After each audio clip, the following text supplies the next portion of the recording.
The protagonist faced a somewhat embarrassing moment when two children approached her.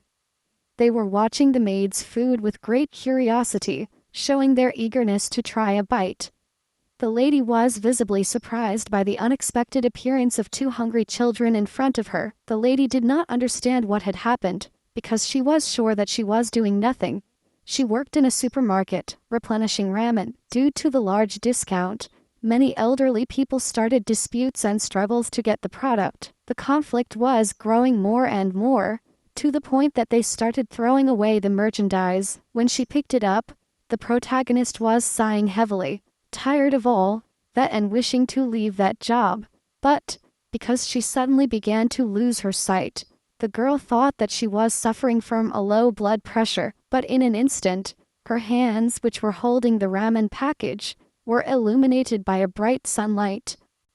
The girl regained consciousness, and both the loss of vision and the terrible weakness in the body disappeared. The lady looked around and realized that she was in an unfamiliar and very neglected place. Looking at herself in the mirror, the protagonist saw an unknown girl whom she had never seen before. From the clothes, she assumed that the lady in front of her was medieval, but the reflection held the same as her. The protagonist decided that she was having a very strange dream due to exhaustion, but to her surprise, in the dream she felt hungry, so she decided to eat first and looked for the kitchen. That's how the girl found herself in that ambiguous situation, where children were asking for food. Although it was a dream, he felt sorry for the children and offered them ramen, inviting them to eat it. One of the brothers accepted cheerfully, but the other tried to restrain himself because they had been beaten recently. Not understanding what was going on, the girl decided to explain that the food was not poisoned and was edible, and as a test, the protagonist decided to demonstrate how ramen should be eaten. Rolling noodles on the fork, the lady hurried to eat with great appetite. This scene and the aromas further aroused the voracious appetite of the children, claiming that it was delicious. The boss offered to taste her food, and one of the brothers accepted instantly. Although spicy, the food was so delicious that tears welled up in the child's eyes. The lady did not want to deprive anyone, and seeing the second child's hesitation, she invited him to have lunch with them. The maid insisted with the children, assuring that everything was fine, as he gobbled down another forkful of noodles. Although dirty and stained, the boy tried to restrain himself. Saliva was running down his chin. Unable to resist any longer, he also tasted that strange food, which pleased the maid. After tasting it, the second child also noticed the taste of the dish, and the first one immediately asked for more. Without saving anything, the protagonist distributed everything to the unknown twins. Happy, the two children fell to the ground laughing, enjoying a great joy. Noticing the charm of the children, the young woman warned that if they continued lying on the floor, they would not digest the food. Surprised, one of the brothers asked if it had not been that lady who said that the floor was suitable for them. Upon hearing the maid's name, the protagonist went into shock, as her head was flooded with information, and with each new question about Eileen's strange behavior, memories flooded the maid's mind. Faced with such an avalanche of unexpected information, the maiden was stunned and did not answer anything. It was a novel called Begging for Healing, where the protagonist woke up like a saint. In the work, the saint was dedicated to healing all men, and the character in which she was reincarnated was Eileen Harleen, the nanny of the twin princes, born of a concubine who was a maiden. Just that woman was the instigator, who abused abandoned children and turned them into villains. More cheerful and confident was the prince named Louis Richard. The second, much more cautious and reserved, was Evan Richard. The novel is set in an empire. Richard, the first emperor, took a dragon as a companion, granting his heirs special powers, amazing physical abilities, and a special energy that exceed human limits, even the ability to foresee or an overflowing magical force. The twins woke up the magic at the age of 8, and at the beginning of the original story, they killed Eileen and ran away. The protagonist decided to find out the age of the children, to understand how much time she had left. Evan reproached Eileen, who had forgotten until her age. They were 7 years old, which overshadowed the young woman a lot. The maiden became distressed because, Even after reincarnating, she was not the protagonist, and would not have a romantic relationship with a handsome guy. The lady understood that the heroine of the novel dated a lot of handsome guys, while she was a simple maid at the beginning of the original story. Realizing that she was destined to die at the hands of the children, the maid began to take care of them to the fullest. While Eileen was remembering why the place seemed so abandoned, Louise asked why the maid was so nice to them today. At such words, the protagonist was shocked. If she had not done anything special, smiling and taking one of the brothers by the hand, the girl declared that now she would always be kind to them. Louis was surprised by these words and hoped that the next day would come as soon as possible, but Evan did not speak to her, showing his discontent and distrust of Eileen's words. Before saying goodbye to the princes, the protagonist wished the children good night. The protagonist's heart squeezed at the sight of her silent facial expression. She didn't want to die. Falling asleep, an unknown force surrounded her again, transporting the maid to a new place. Looking around, Eileen realized that she was in a supermarket, so she assumed that she had returned. Finding a mirror, the lady became convinced that she was still in the body of the heroine of the novel. The girl did not understand the place where she had fallen, but an unexpected beep attracted her attention. It was a strange white creature, adorable and round, who was running somewhere wanting to show something to the lady. A little disconcerted, the protagonist asked him to wait for her. I couldn't keep up with him. She noticed that the animal ran to the cash register and hid in a box. After catching him, the protagonist could not understand if she had a kitten or a dog in front of her. Getting no response, the lady began to inspect the surroundings and noticed something in a box. The girl did not know why, but in the box, in addition to the animal, there was a jar of chocolate. The young woman immediately thought that children must really like this candy, and after that thought, she began to wake up again in the world of the novel. After looking around, the girl immediately understood that she was in the prince's room, but she did not see where the children had gone. While the protagonist was pulling herself together, she felt an object in her hand. When the maiden looked, she was very surprised and somewhat perplexed, for she had a jar of cocoa. Ellen decided to examine the contents, as she did not understand how she had got there. When he tasted it, he understood that it was real chocolate, the one he took in his sleep at the hypermarket. While enjoying the sweet, the maiden doubted that such a thing was possible. After thinking about it, the protagonist decided that the supermarket was a possible reincarnation and would find clues in dreams, but his flow of thoughts was interrupted by an unexpected children's scream coming from the kitchen. The maids were there, making fun of the children, while Luis was trying to get bread.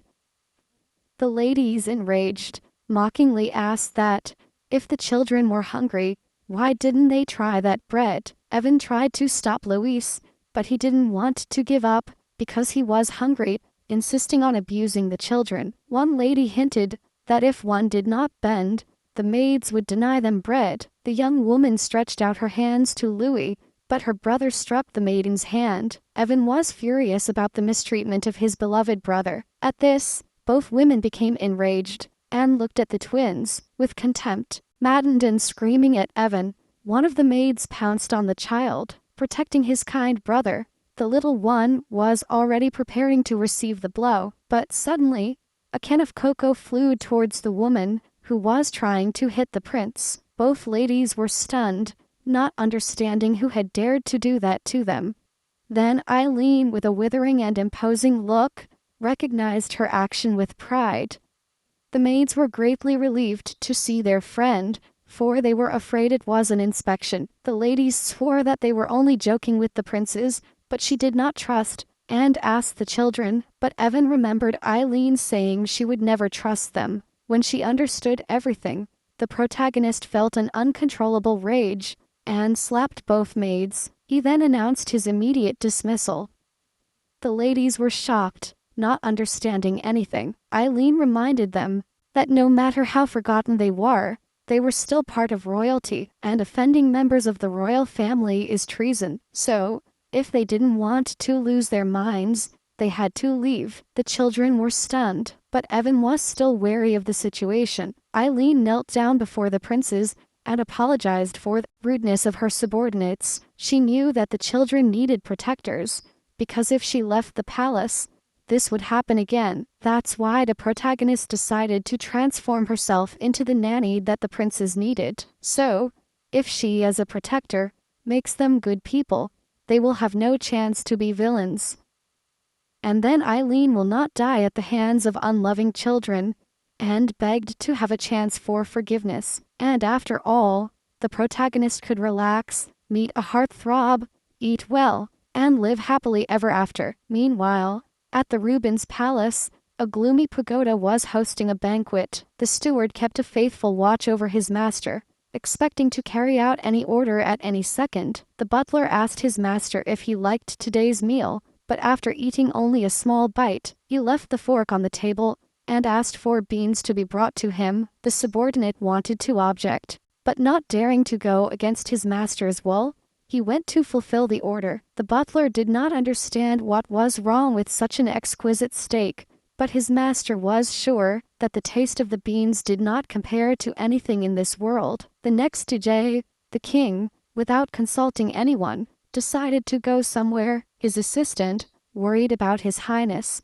suggested accompanying him anyway, but the lord declared that he would go alone, because he could take care of the tower himself. And now, let's go back to the mansion of the crown princes, where Eileen lived. It's been a whole month since the protagonist came to this world. At the moment, she is trying hard to adapt as quickly as possible to her life as a nanny. Eileen's schedule has become such that she gets up early to prepare breakfast for the children. Then, she spends her time supervising the crown princes while they play, and cleans the palace. At lunchtime, the protagonist cooks the food, and after eating, she continues cleaning. After preparing dinner, put the children to bed to sleep, telling them stories. At this time, he discovered that housewives are amazing beings. Eileen's room shone with a luxury and wealth surpassing those of the princes. Inside there was a chest full of precious jewelry and ornaments. Every time it happened, the protagonist confirms that the former owner of the body was a villain, but the nanny does not visit this room to take advantage of the jewelry, but to look for a box with basic necessities. For a cleaning obsessed, Eileen didn't understand how everything could have happened to converge on this. Every day, the protagonist wakes up in the middle of an empty hypermarket. During this time, he has gotten along very well with a little ball of hair called Hyunji. He also understood that he can only take one thing, and only objects that fit in his hand are allowed. While the protagonist was taking the sprayer with cleaner to wash windows, a girl called her by surprise. She was a cheerful maid who came to report that she had finished cleaning the windows of the East Wing. Her name was Emma, and she was a new subordinate in the cold palace. The girl constantly marveled at the nanny's tools. The protagonist found her assistant in the personnel department of the palace. She looked pale at first, but she's healthier now. Together, they brought the cleanliness of the castle to a level of brightness and insane neatness. While the two girls were discussing cleaning products, one of the princes ran towards them. Eileen asked if it had been fun playing Luis, to which he cheerfully replied that it had. The prince sweetly declared that, with his tree climbing skills, he would soon get some apples for the nanny. The lady admired the beauty of the prince's hair, which symbolized their belonging to royalty. Evan also ran to show off to Eileen, but he was a little upset because he wasn't seen right away. Upon seeing him, the protagonist asked if he had been there for a long time, and what he wanted, but the prince turned and fled, and the nanny was only thinking about changing the fried eggs for starry ones at breakfast. Emma inquired uneasily if it was a little difficult to communicate with Prince Evan, but the lady understood that the boy was very good, just shy, and remembered that in the novel, everything was going well, until the children lived with the protagonist, because in the novel the real beginning happened when Kashur appeared. He was a former crown prince, who had been overthrown from the throne by his madness. The protagonist of the novel saved the crown prince, removing the side effect of medicine, and curing him of insanity. The twins and Kashur got together, and then decided to take Elsia out of the temple. They decided to fight for her against all odds, to take her with them. This was the main conflict of the novel, which could now change. While cooking, the protagonist understood that adding a male character to the mix would result in a chaotic story. Although he wanted to prepare a stew, he finally decided on a new soup. The girl was happy to cook the soup in a special clay pot from the supermarket, but when she felt a stranger behind her, she immediately hit him with the pot.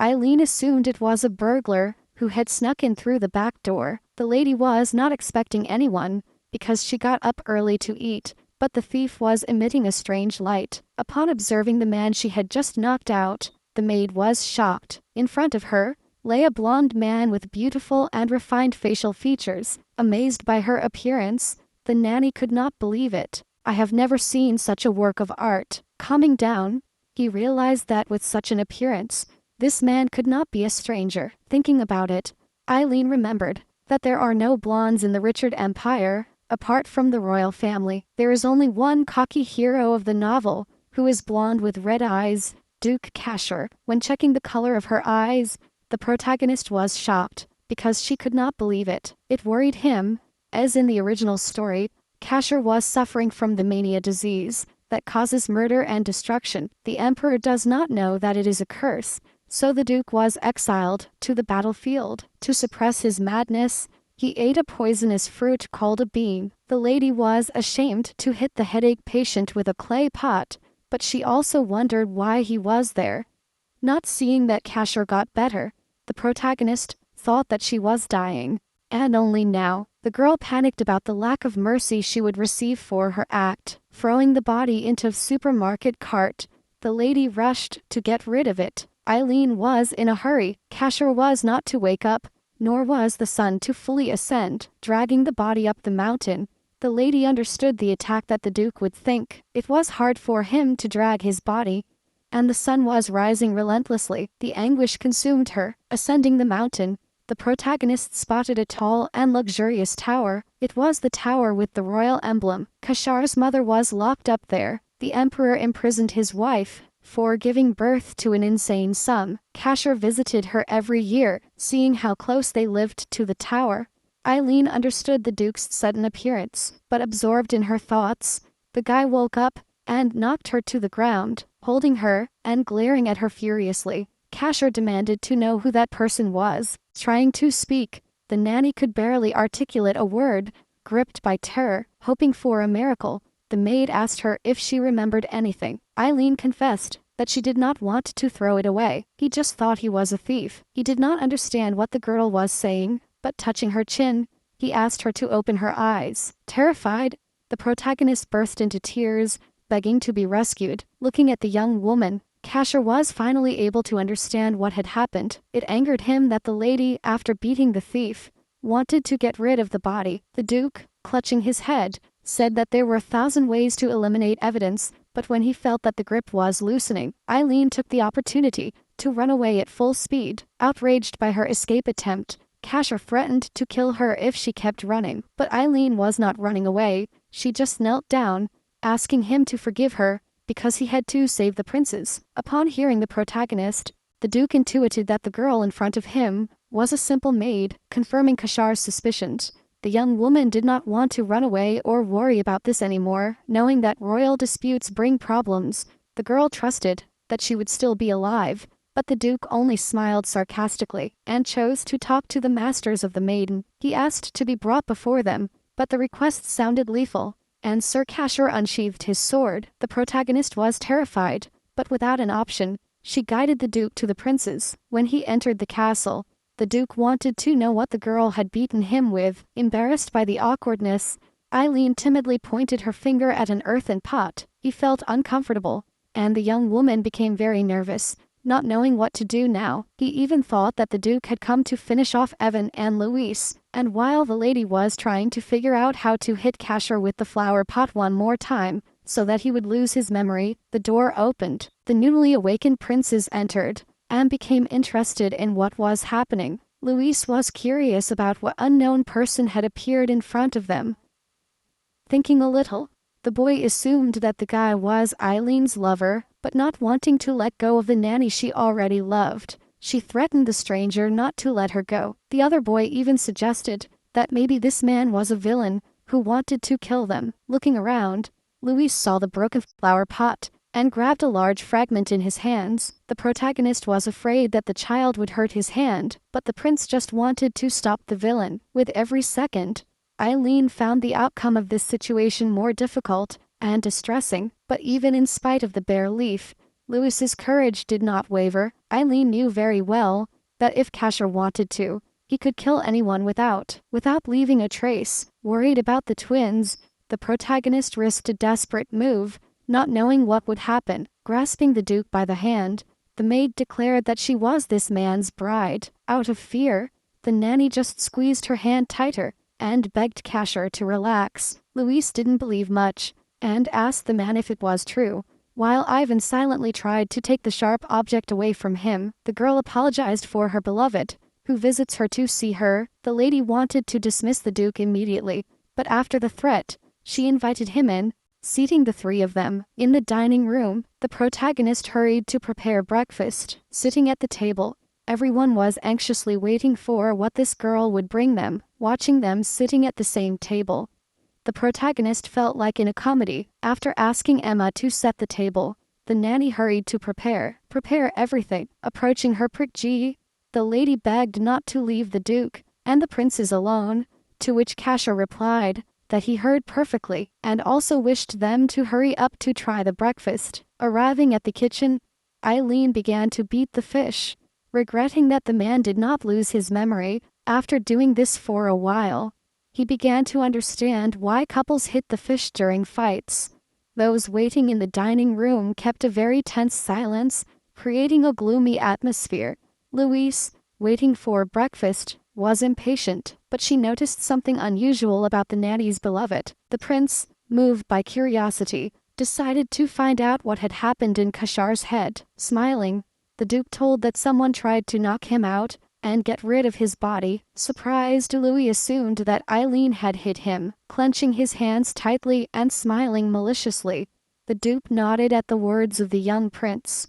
But before it was over, the protagonist appeared from behind with food and asked when that had happened. Also, the nanny said that the bump was not leaving because Casher had not eaten yet, and breakfast, they say, is the best medicine, serving various exotic dishes.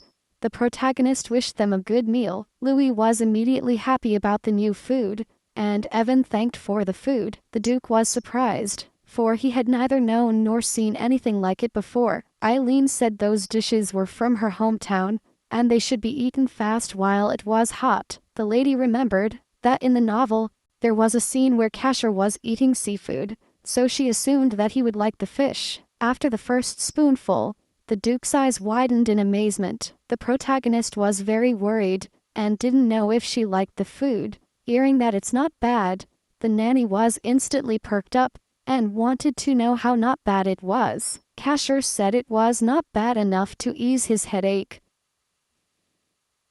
so she started feeding him with a spoon. After looking at the maid after finishing eating, the man plunged into her thoughts for an instant, and then whispered about how long it had been since they met. Worried and assuming that the Duke was playing along, the lady pointed out that it had been 3 years. Char, smiling, proposed to the maid to move to a more serious level in their relationship. The protagonist did not expect something like this, so she thought that the Duke had gone crazy. Everyone in the living room froze, waiting to hear what response Eileen's man would receive. Getting up, the Duke remarked that, indeed, it was quite an unexpected conversation, like a blow on the head. She was glad, assuming that Casher was going to leave them, so he felt a brief moment of relief. But the guy knelt down and kissed her hand, saying that Eileen did a good job with the breakfast, and that's why he wants to thank you, and asked you to wait just a little bit. Taking the young lady by the hand, Casher declared that he would have no fun at all if she escaped, and already in the evening, the Duke was traveling in a carriage to put his new plan into action. Next to him was Michael Evans, faithfully following his master in the carriage. Seeing another eccentricity, the subordinate thought that the Duke had completely lost his mind, but on reflection, he realized that there was nothing unusual about it, because Casher was always impulsive. There was a time when a medium-sized country, Vladis, began to form alliances, and over time, gaining strength, began to show hostility towards the Richard family. Finally, a war began, which originated from an insignificant conflict, and Casher was sent to the war to die as a discarded prince. But Vladis was in a pitiful state. At the age of 15, the Duke awakened the skills of the royal family on the battlefield. But the scholars analyzing the abilities concluded that such a monstrous force could not exist. In only 3 battles, he was able to win the war, after which the people united under the banners of the Richards, and for this, Casher received the title of Vladis. Mikhail could not imagine that such a thing had happened on the anniversary of the Empress's death. With a smile on his face, in order to at least arouse his interlocutor's curiosity a little, Casher told that he had met an interesting girl. While the Duke was on his way, he was constantly thinking about the events of that eventful day. As he approached the prince's castle, he smelled a pleasant aroma that he had not smelled in an eternity. He did not understand how the lady dared to knock him out and get rid of him who had not even been injured on the battlefield. Such a girl was simply crazy. At first, as soon as he heard the word cute, he wanted to kill her instantly. A delicious aroma, more than ever, intoxicated the Duke hopelessly. The dish was spicy and tasty, incredibly delicious, and soothed her pain. Casher would forgive anything for that, and recorded that the dish was dried fish. He wondered if he could regain his sense of taste, replacing the poison. After thinking about it, Casher confirmed whether it was true that members of the imperial family lived near the tower. He asked to seek information from that nanny, because he was in debt to her and wanted to pay her. It had been some time since Eileen met Casher. He sent many different people to meet him, with many gifts. The lady was very embarrassed by so much wealth, and decided to find out who everything came from. The protagonist did not understand what was happening, and why the Duke was filling her up like this. The girl was sure that Casher would leave and forget her, but the next day the cold palace was filled with gifts. He also met Mikhail, who kindly handed him a letter. In short, it said that if the lady did not accept the gifts, she would be killed. The nanny understood that they could demand compensation from her if they asked to return them, and she would have to give everything. The ones who were the most happy about the large number of gifts and the new people were the twin brothers. Eileen was immediately worried about the children, but the man, on the contrary, cheerfully approached them. It was Chopin Howard's Biskin, who brought gifts for the princes. It was a set of assorted toys, with a huge castle in the center, because the lady was worried about having to keep everything safe to return it later. She asked that they not touch anything. Louis was surprised that the nanny forbade him to play with what he had been given. The child burst into tears. I wanted to play with that toy. On top of that, he said he had behaved very well. Then, the prince used his secret technique of bright eyes. Unable to resist, the girl let him play, but begged for restraint, and promised to bring a better toy tomorrow. Seeing the tenderness and joy of Louis, the maiden could not help but ask how much that toy cost. Knowing the price, the nanny quickly calculated that with that money she would live for 2 months. She was shocked, but using what Eileen had stolen earlier, she eventually bought the toys. The protagonist planned to return all the gifts to the Duke, and he asked Emma to help him organize them. Even while her assistant was moving them to the house, the lady did not stop worrying about the gifts. Tugging on the nanny's skirt, Evan begged her to pay attention to him. It was the first time in a long time that the prince had spoken to the protagonist. Curiosity invaded her. What would he want? But the boy only asked about problems with the Duke. She was amazed that the boy guessed about the man who came, and that it was the Duke. The prince explained that he heard it from another maid, and from those who bring gifts. Also, the only redhead in the imperial family is Kasha. Eileen promised that the Duke would not touch them, but Evan clarified that that was not what was bothering him. The boy said that she seemed strange to him, and the lady understood that they were worried about her. At those words, Evan crossed his arms and blushed a lot. How sweet. Unable to take it any longer seeing such beauty, the nanny ran to hug the child. Rubbing her cheeks, the lady declared that she was very glad that someone cared about her. Even noticed that it did not look like they were dating the Duke, and the lady was going to confirm that they were not dating, but suddenly, heard the Duke's voice behind her, repeating Eileen's words, and then she was amazed that the lady was so afraid of her beloved. The protagonist was curious about what she was doing, but the Duke asked her out with his cold tone. The man in front of her was terribly intimidating, but so handsome that the lady had mixed feelings. But ignoring the lady's reaction, Casher asked why they stopped calling him cute. Such behavior further frightened the protagonist, and while she was confused, young Evan offered to talk, but the Duke ignored him and asked him not to interfere. This was an adult conversation. After promising that they would return soon, the lady and the man headed to the kitchen. The Duke asked why the lady had not put on any of the presents, but she said they were not for her. But Casher explained that the gifts were his, only a reward for breakfast, but Eileen only asked for her life to be spared. The boy explained that the reward for breakfast was one thing, and the compensation for the incident was another, to try to get out of it. The nanny declared that in any case, she had not received anything, but the Duke only laughed and asked if that was really true. He told that he had seen one of the princes surrounded by toys. Understanding the magnitude of the problem, the lady fell to her knees, regretting that she had not hidden everything. Casher, to reassure her, said he would not ask her to pay nothing. He just asked if they had prepared something for him today, and as soon as the guy said that the kitchen would maybe save her, the nanny immediately perked up and declared that she would prepare 18 dishes. Touching her hair, the Duke said that he liked Eileen's cooking, but that he could offer her something else. More, making the protagonist raise her gaze to her crimson eyes, he declared that the girl had interested him, and that's why he would like to start their relationship and communication with a date. Eileen was somewhat outraged that the guy in front of her made the lie sound so exciting. After a while, Casher and the protagonist went on a date. Admiring the streets, the girl was amazed at the number of shops and wealthy people, but absorbed. The young woman did not look at the ground and stumbled until the Duke caught her. The maiden, totally ashamed, felt that her legs trembled when she felt the man's chest.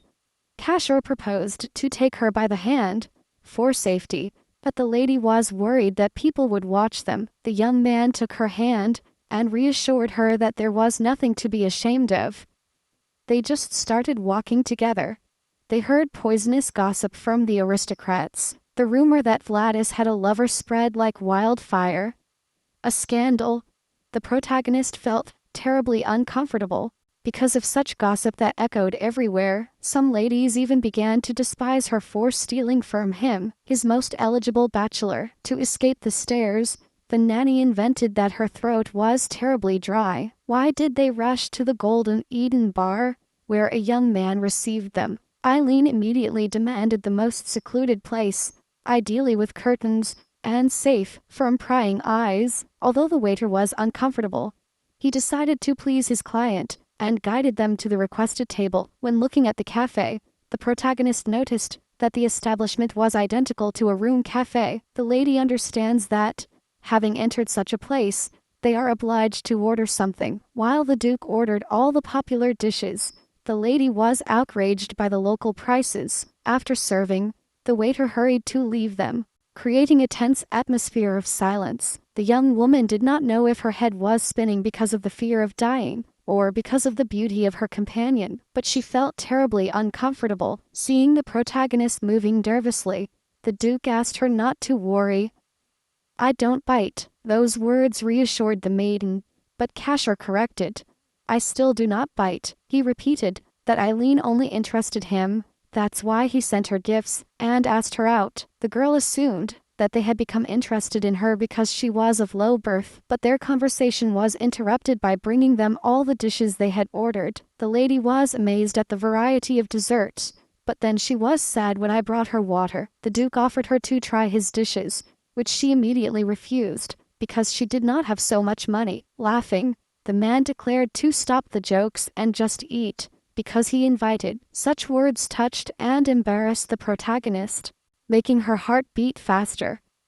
Without putting up any more resistance, the lady finally decided to try those desserts. Because of her appetizing appearance, The protagonist had high expectations about all these delicacies, but when tasting the first bite, the lady felt that something was not right with the food. Although it is sweet and looks like they used expensive ingredients, something is missing from the taste. The lady understood that all those exquisite faces were worse than a puff pastry or a chocolate cake. The Duke also noticed that the lady did not like it at all, so he decided to ask the reason. To avoid the situation, however, Eileen asked him. He suggested to the boy to try it too. The girl brought the fork directly to Cashier's mouth, embarrassing him and blushing, but calming down and resigning herself. She finally tasted from the maiden's fork, after which once again, she proved with her splendid appearance how magnificent he is. But when she woke up, the lady was sure that there was no point in such a man getting together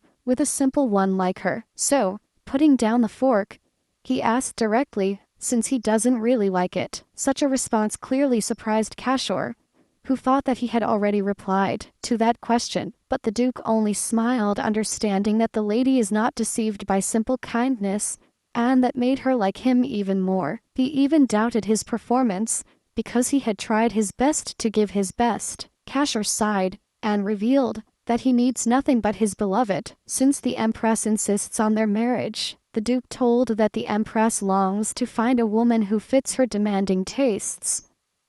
The protagonist was disturbed by those words, because it could be the Empress Guayano herself. She was precisely the last villain of the novel, and managed to get her son to inherit the throne. Originally, this woman planned to get rid of Cashier in the war, but he returned as a Grand Duke, and now, the Empress is looking for a partner for the Duke, in order to constantly spy on him. The protagonist wondered why the Duke is looking for his beloved precisely in that place. Eileen was well aware that, however handsome Cashier might be, this was extremely risky. The girl was anxious to attract the attention of the Empress, and that something would happen to the twins. The Duke, after removing a friend, declared that he had been delighted with the lady's meal, and that he found it amusing, after which, provocatively, he licked the friend he had just removed from the lady's face. She also pointed out that everything there was tasteless, making Eileen's a lot better. Late in the afternoon,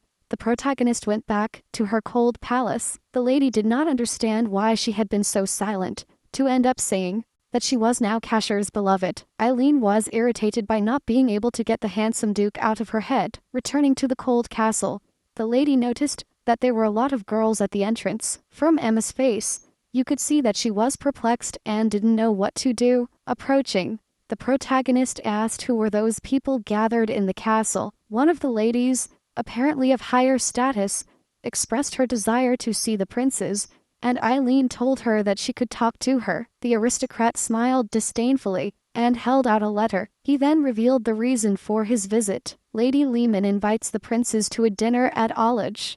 Eileen was very surprised, because this crucial event was in the novel, and the maiden forgot about it. The Alchemy dinner is very special. It is held once a year, and its host is Lady Lemon, a socialite and key figure in the Empire's restaurant industry.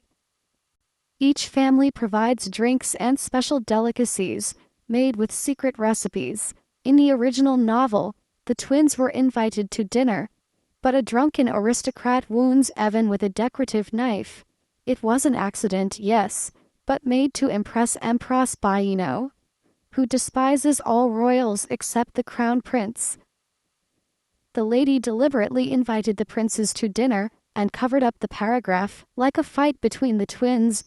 Eileen found it strange, since this event occurred in the spring, when the princes turned 8 years old. The girl did not understand why the invitation came 10 months earlier, and she could not believe that the original story took another course. The protagonist assumed that this could have happened because of her encounter with Cashier. That night, the worried heroine was watching the prince's sweet dream, and Lynn understood that if she rejected the proposal, they would inform the Empress of the failure of the plan, while the nanny decided to protect like 10.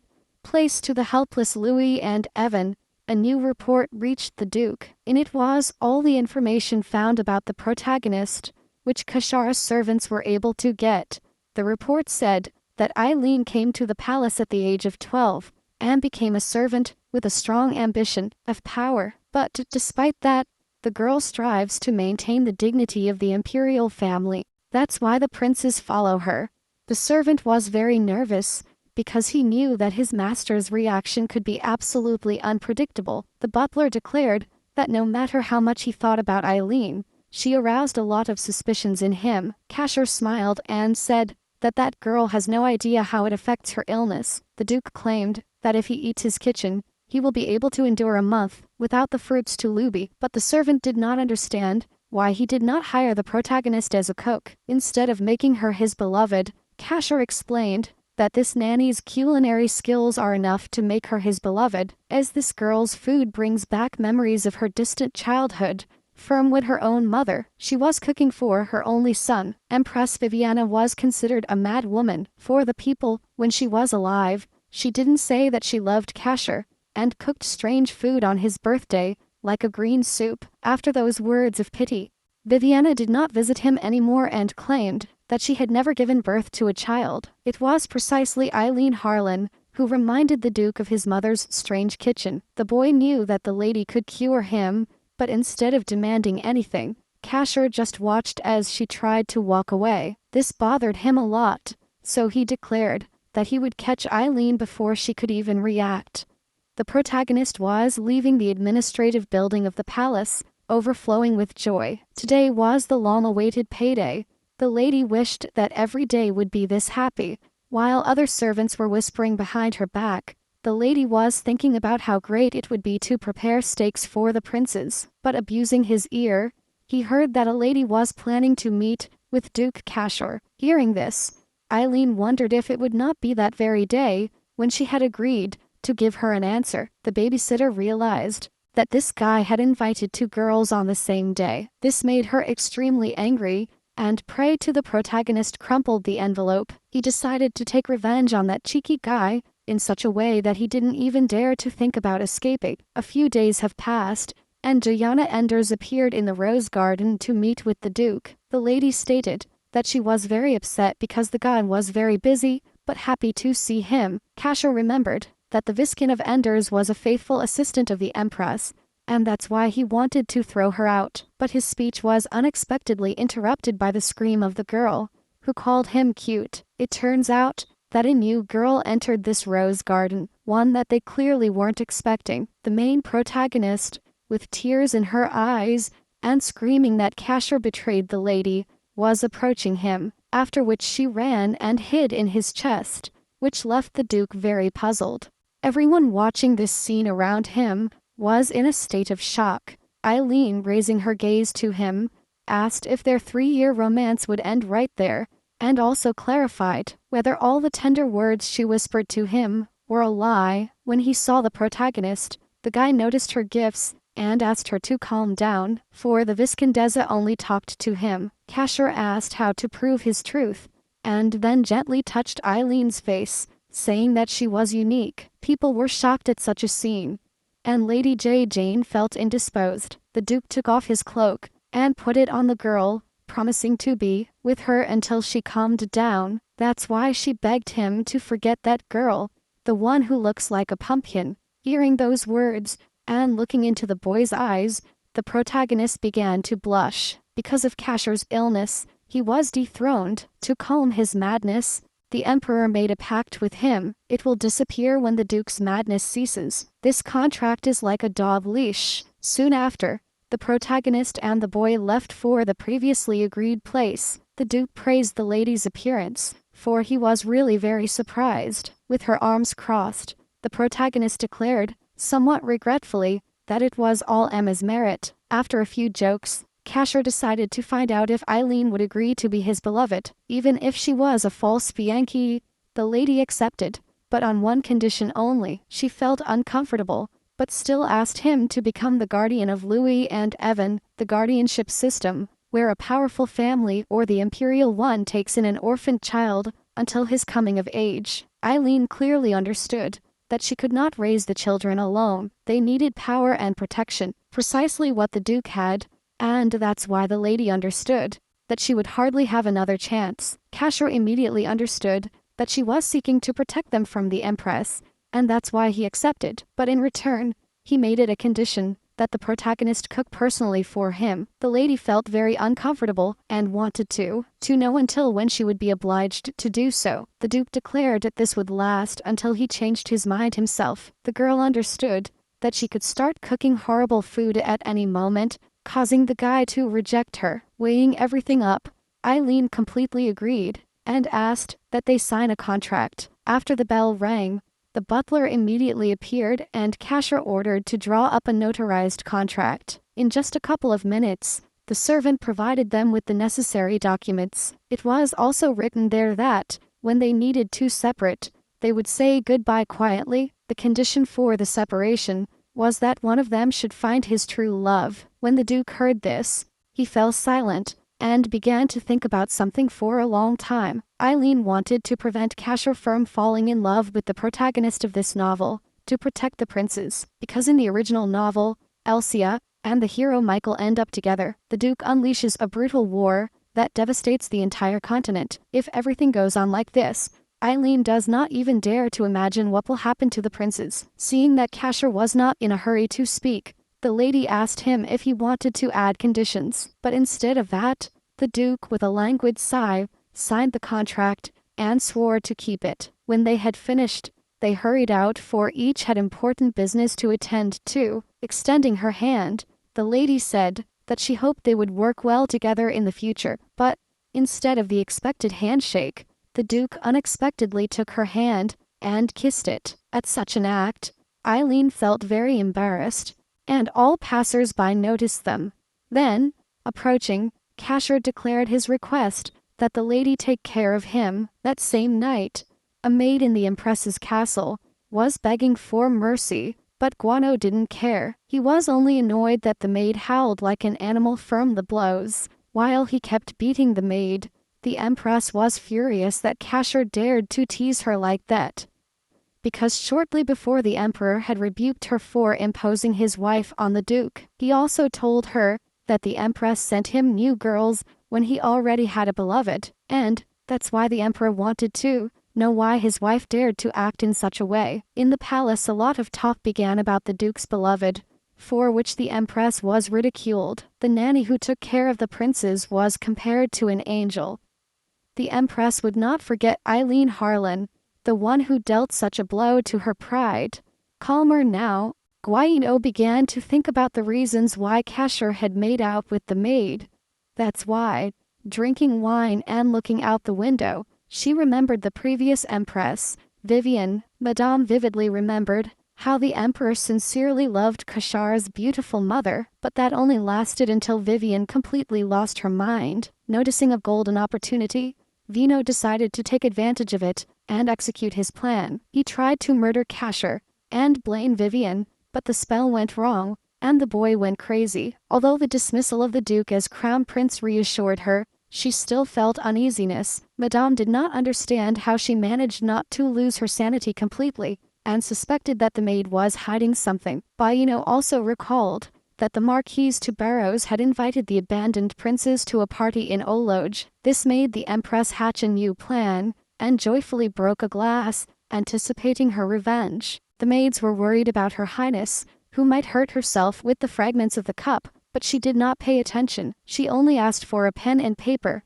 because she wanted to see that upstart face to face. Afterwards, the maids announced that Crown Prince Valentine and the 7th Prince Michael requested an audience. The lady agreed to receive them, and went to the living room, where her worried son was already waiting for her. As soon as the Empress entered, Valentine immediately got up, really distressed for her. She had heard that her mother was not feeling well, but she claimed not to believe a word of those rumors. Overjoyed by her son's concern and defense, the lady decided to find out what the 7th Prince was doing there. It turned out that he had also come, driven by a great concern for his mother. The Empress did not appreciate him, and ordered him to stop talking nonsense, and better help the Crown Prince. Gay did not hate him so much, because when giving birth to him, she lost her beauty and the Emperor began to avoid her, and also because he did not have the power that was expected from a member of the imperial family. The lady called him a useless piece of junk,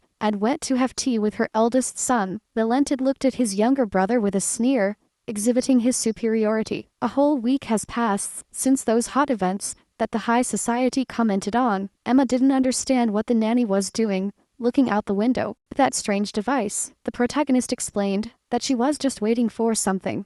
And as she kept looking, she suddenly screamed, after warning that she would be leaving the palace for a moment.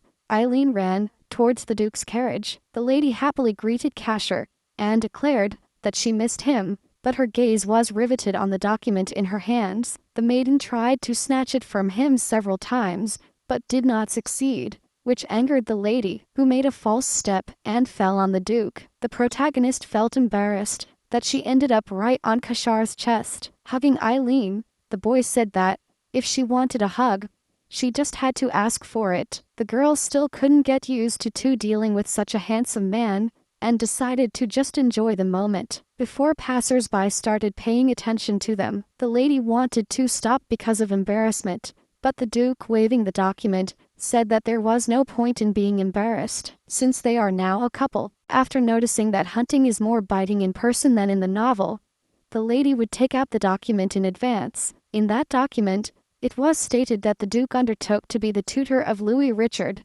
and Evan Richard until their coming of age. When she saw the Emperor's seal, the nanny burst into tears of happiness because the days of restlessness of children were coming to an end. Finally, those adorable children will be able to grow and develop in peace. Eileen thanked the Duke because she supposed that getting that document had not been an easy task. Noticing that reaction, the boy smiled and said that, if he liked it so much, he wanted the lady to listen to his request. Due to her good mood, the lady thought nothing of it and said she would do anything. Upon hearing this, Casser declared that she wanted to live together. The protagonist agreed at first to live in the Duke's castle, but later realized what she had said. Casser claimed that he had never liked that and that it saddened him to see her living with the princes in a cold castle. The boy smiled when he saw the gossips, fascinated with the news, running to tell everyone. The Duke then clarified that his proposal was serious.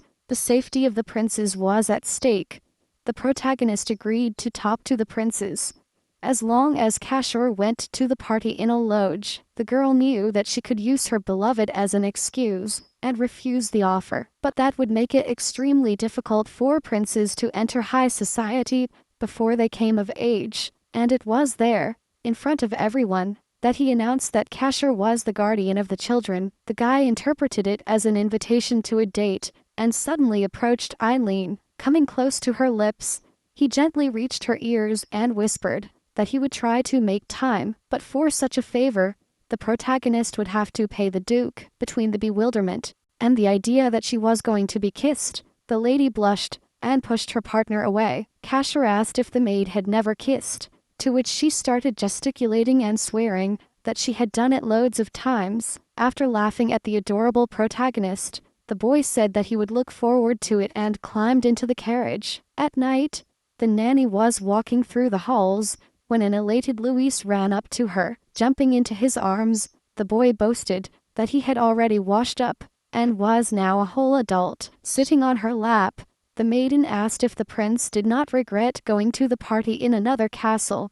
The protagonist couldn't help but worry about what might happen there, but she knew she wanted to protect those children. One thing the lady was sure of, and that was that, unlike the original, everything would be different. Remembering something, Eileen asked if Luis liked living there, to which he replied that of course, because they once lived there with his mom. Taking the girl by the hand, the prince wanted to take her somewhere and show her something. After taking the protagonist to her room, Luis started rummaging through one of the drawers of the dresser. Then, happily, she took out the grape juice that her mother used to prepare for them. Although it can no longer be drunk, he and Evan still keep it. Eileen was touched and happy, because she understood that showing her such a treasure meant trust. Luis added that he remembered his mother's words to always survive intensely, and if they listened to her, then one day love would return to them. The boy was glad that his mother was right. Well, in the end, Eileen loved him. Now the lady understood that she mistakenly considered this childish place as hateful. At least, this house is full of memories of his late mother, but that atmosphere was interrupted by Evan. He declared that his mother was wrong, which puzzled Luis and the nanny. The young man repeated that, no matter how hard his brother tried, nothing would change, pressing Luis against himself. The boy angrily declared that the nanny wanted to give them to someone else. They ordered him to leave the room, or else they threatened to leave themselves. The lady understood that Evan had overheard their conversation with the Duke and had misunderstood her. The nanny complied with the order, as she was afraid for the children who might be wandering at night. Worried and touched, when saying goodbye to the princes, the lady wished them sweet dreams. Back in her room and after changing, Eileen sat in front of the mirror with the bottle that had been given to her. The protagonist was very distressed, because she did not expect Evan to take it like this, since she believed that he could convince them about the move and custody. But she did not think that such a misunderstanding would arise. However, considering that the Empress even sent him an invitation, Casher was indispensable to protect the princes. Thinking that she had been hasty with her actions, Eileen fell asleep in bed, and, as usual, appeared at the supermarket. As soon as the girl appeared, a fluffy white creature came running out of the corner. The protagonist was glad to see Velish, and rushed to caress him. Eileen thought that if they were going to the party in a loge, they should prepare something for the auction. Since the charity auction was the highlight of the party, nobles auction off food, alcohol, or special items representing their families. In the novel, Eileen sold the prince's grape juice, which was bought for a pittance and poured before her eyes. The girl noticed that in this world, all desserts were horrible, and her chocolate would win, but many guests would be people of the Empress. While the protagonist was actively reflecting, Bilash unexpectedly slipped out of the girl's hands and ran somewhere, which made the lady a little worried. The lady went after him, since her furry friend had never done anything without a reason. Seeing where Belita took her, Eileen was overjoyed, and scolded herself for not thinking about it earlier, which filled her with such joy that she actively pampered her beloved puppy again. The lady decided to take this object to the auction, and tomorrow she will buy something for the children. Eileen said goodbye to Belita until the next day. He took what he wanted and returned to his world, but just as the girl disappeared, a long-haired man came out of the corner and called the hairy one. He immediately ran into her arms, showing that they also knew each other very well, and so the days passed in preparations, until the day came. When would the party start, or loge? The protagonist wore a luxurious green dress, and the princes wore blue and sky blue suits. Although the hostess of the banquet is the marquise, for some reason, the party is held in the Empress's banquet hall. The lady felt like a prey to the beasts. The feeling was as if they were in enemy territory. Luis, pulling the nanny's dress, asked her if she thought he was handsome. The boy was very happy with the nice clothes, but a disgusted Evan pointed out who had sent them to him. Eileen clarified that the clothes were not given by her, but the same person who gave them the toys. The boy remembered, and asked if he was the beloved of the protagonist. It turned out that Louis did not answer his brother's question, but pointed to the Duke behind the lady. He was amazed by the beauty of the girl, although he was extremely handsome himself, and elegant. Eileen couldn't believe that the boy was in a suit today, and she also didn't understand why he changed so much when she saw him. The girl apologized to the princes for not having warned them in advance that Casher would be with them, but Luis did not object, since a company is needed at the party, companion, and if he were taller, he would gladly accompany her himself. The Duke called the boy a brat, to which the latter replied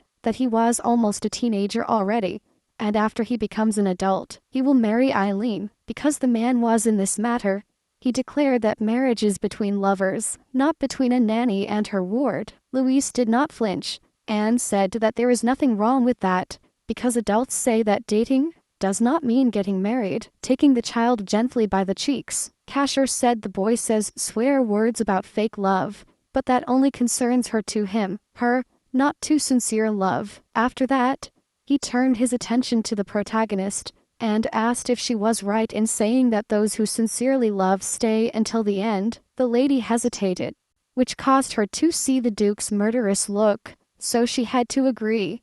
And in this already uncomfortable atmosphere, Evan burst in with his statement that the words are false. The protagonist did not know what to say, and was shocked by his coldness. Unlike his brother, Evan looked at the lady with extreme distrust, and with anger. Eileen didn't know if she should count everything to the children, to get rid of the misunderstanding, but then he would have to confess his knowledge of the future. But the Duke interrupted their conversation with the statement that they should just wait, and they will see everything. In the original novel, Casher sparked a continental war over heroin, a massacre where children were killed. In order to protect the boys and put an end to this love charade, the girl wanted to find the Duke a new beloved. After meeting at a place and listening to the announcement, they all entered the living room together. The nobility was in shock. Now they confirmed the veracity of the rumors. They were shamelessly commenting on how the prince's nanny had entranced Casher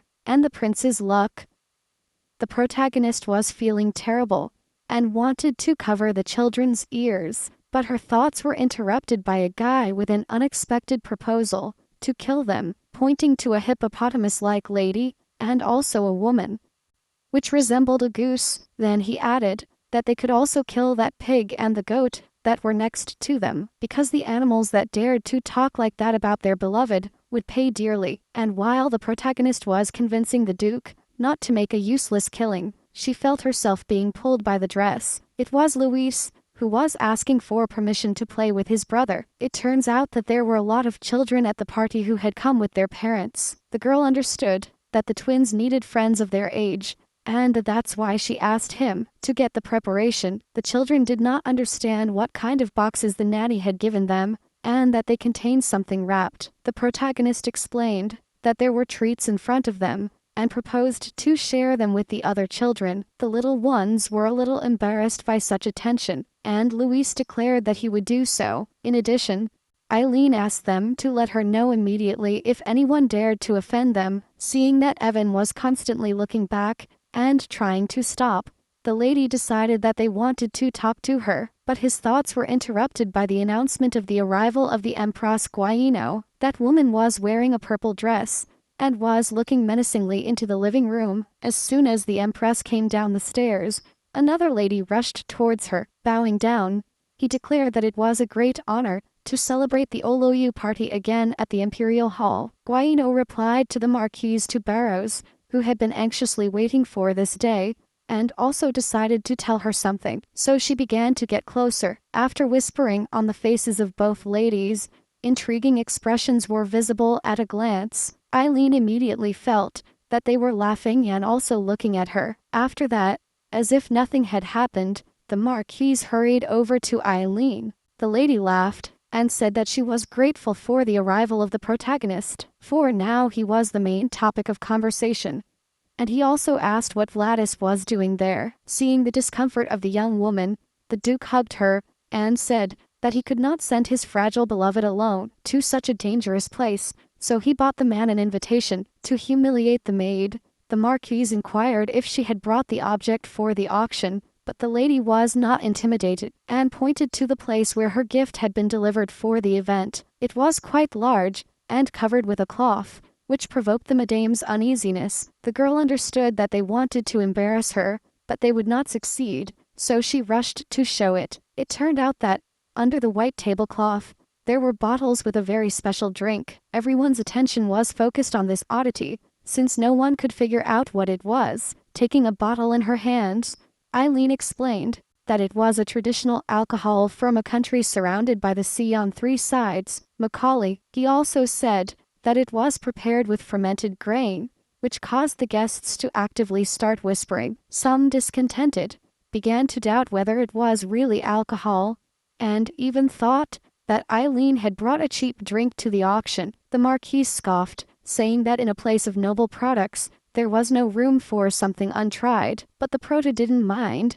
and announced a tasting to keep her mouth shut. Eileen was encouraging people to try it, but everyone was looking at the Empress. One girl said that no one would drink that only wine was real alcohol, but before they had finished, a crash shook the banquet hall. It was the Duke. He had smashed a statue and demanded absolute silence. She worried about the sapphire statue, but Casher promised to make up for it. After her theatrical outburst, the Duke asked Eileen for a glass. She stirred the drink, poured it carefully, and offered it to her beloved. He took it and drank a couple of sips to savor this oddity to the fullest. Everyone knew the rigor of Kashur, so everyone watched with tension, and to his surprise, he liked it. After that, a red-haired girl appeared from behind, who also wanted to taste the drink. Noticing how unusual her appearance was, the lady understood that she was a foreigner, and an instant later, she remembered that in front of her was Frisia Alaksha, the princess, the second daughter of King Laksha, to whom the magic tower belongs. Although she worked as a teacher at the academy, she was actually the leader of Elvatoria, and could get anything she wanted. She was beautiful, intelligent and talented, and she also did not care about the opinion of the empress. In order for the duke not to start a continental war, he needed a girl, so it occurred to the lady that he had found the ideal partner. Holding the cup with the drink closer to her, the princess said that she really liked its aroma. After that, all the aristocrats began to stare at her. But suddenly, the Aksha dropped the cup and stopped responding. The protagonist wanted to get closer immediately to find out what was happening. The princess was covering her mouth with her hand, which caused gossip instantly. The man exchanged a glance with the empress, and after her approval, accused Alina of poisoning. The individual accused the lady of murder, as it was a crime of diplomatic scale, and therefore declared that the protagonist should be arrested immediately. The empress, smiling maliciously at Faith, gave the arrest warrant. The girl was terrified as the guard raised their swords and approached. But the princess interrupted all the fuss, talking about the mild taste that remained on the tip of the tongue. The drink was very refreshing, with a subtle aroma of grain, and also slightly sweet. The Aksha declared that the wine was not up to his standard, and asked if he could participate in the auction. The marquis, hearing such words, felt uncomfortable, and did not understand what was happening. The woman, before answering, looked at the empress, noticing her angry face, and then denied the request. The princess was saddened to have to give up the divine wine after those words. The aristocrats rushed to prove it. The protagonist was surprised by such an avalanche, but recovering herself, she asked to stand in line. Everyone who tasted a little felt extremely encouraged and admired by the grain drink. The lady asked if it was enough to participate. With regret, he had to accept the fact that he had to allow the drink to participate in the auction. After that, the marquis rushed to reach and calm the empress. All around the room, the discussions about the amazing taste of alcohol did not stop, and at that moment Kayana Andres approached him, the same one who fainted in the rose garden. The girl ruled that no matter what she did, Eileen would never beat the Ender's ruby wine. The lady was astonished. That was the drink with which that family had been winning the auction for 4 years. Eileen was curious to know what it was like, as she had not yet had the opportunity to try the local alcohol. Seeing no reaction, Jayana was outraged. They were completely ignoring her. The protagonist noticed that, out of anger, Ender was biting his lip, so she reached over and gently touched his face. Looking at her closely, the lady warned her that if she kept biting her lips like that, she would soon start bleeding. Eileen also said she would like to try the ruby wine. If he had won 4 years, his taste must have been excellent. Gianna felt very embarrassed by such closeness, but she confirmed the deliciousness of the wine. While the protagonist was starting to worry, because Enders had a fever and had blushed, Kashur unexpectedly approached. The Duke clarified that he approached before his beloved was unfaithful to him, and, taking advantage of the moment, Yayana hurried to flee. The boy said he was sad to hear about her either, but the lady just laughed. It was natural. They were strangers. Approaching Eileen, Kashur commented that hearing that was too much. They were supposed to be lovers. To avoid trauma, the Duke asked for comfort, so Eileen agreed to go to a secluded place. Already on the terrace, the protagonist revealed that she had prepared something for the Duke. He then took out a small box and a bottle of his liquor. In the box, there was a potato pancake with cheese and bacon, the perfect combination with macchioli. It turns out that the lady kept the food in a magic lunchbox that was in the room. Thanks to that, even the cheese remained perfect, but the Duke was somewhat puzzled by such a consolation. The protagonist recalled that he asked to cook for him It was even in the contract. And this dish was special to Kacker. After giving her a piece, the lady hurried to pour the liquor, so that the salty and greasy taste would not disappear from her mouth. Then, he proposed to toast it to their successful relationship. After eating everything, Eileen was trying to guess if she liked the food. Although he was not used to chopsticks, he ate well. Casher commented that it was extremely delicious, crispy on the outside, spicy and salty on the inside. The protagonist noticed the good rating of her food and said that she loves salagos. Serving another round, the Duke asked Eileen if she was afraid of him. The lady replied that of course, she was afraid, but since he was handsome, it couldn't be bad. The Duke did not understand the connection. He just watched the happy face of his beloved. Since they had already drunk everything, the protagonist suggested returning to the living room, but just before leaving, Casher caught the girl. Preventi, let him go. The boy asked why they weren't comforting him, and was already coming over to kiss her, when suddenly Eileen started touching his forehead. Noticing, the lady asked about the headache, and the guy asked if he looked sick. The girl hesitated about whether someone who takes poison can drink.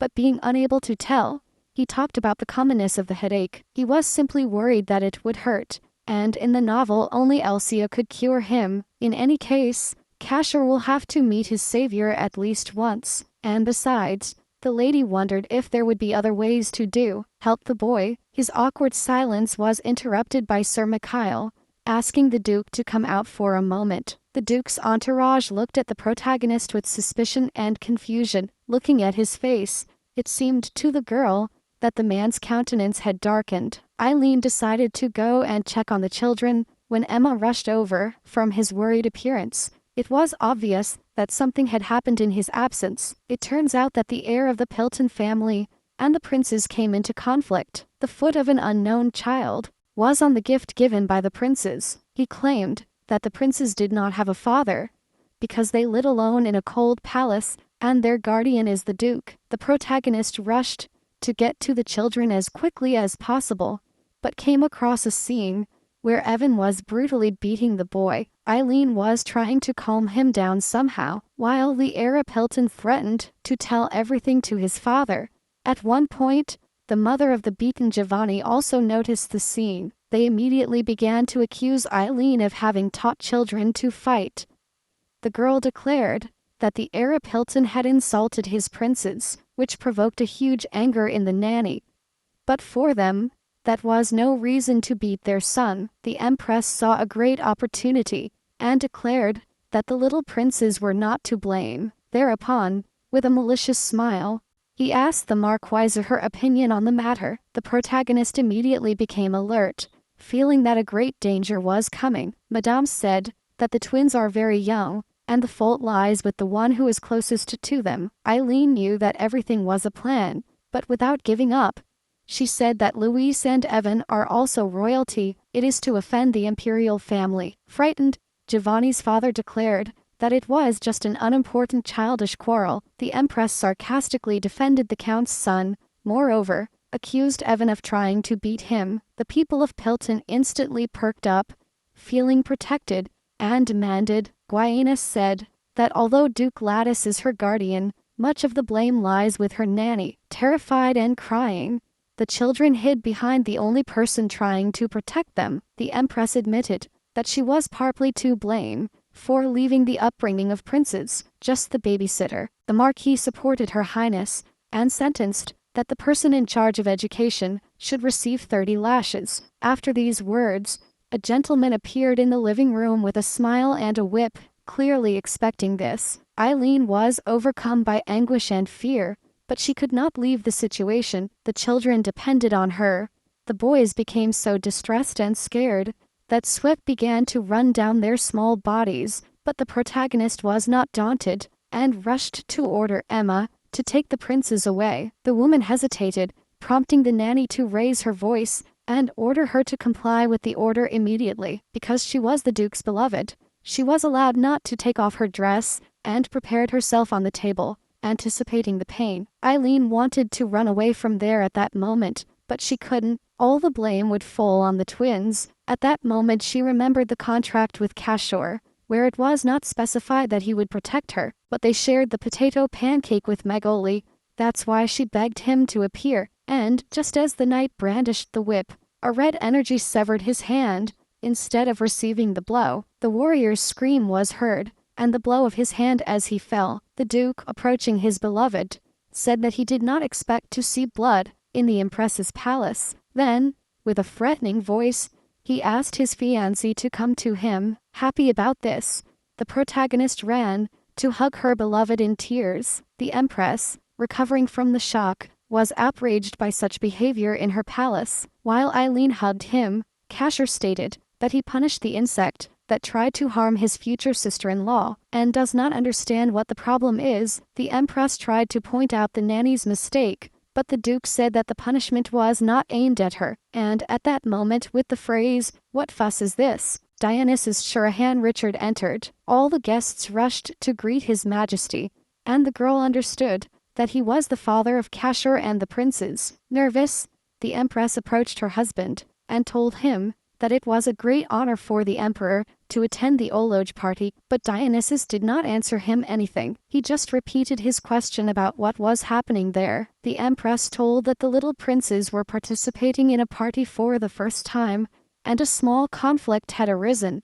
After these words, Dionysus looked at his younger children and saw their frightened faces. He asked the hostess of the party to tell more about the incident, so she, leaning over, said that, for a joke, Count Evan's son started punching. Listening to such a lie, when everyone heard and saw perfectly. But thanks to such information, the emperor will take the side of the Empress.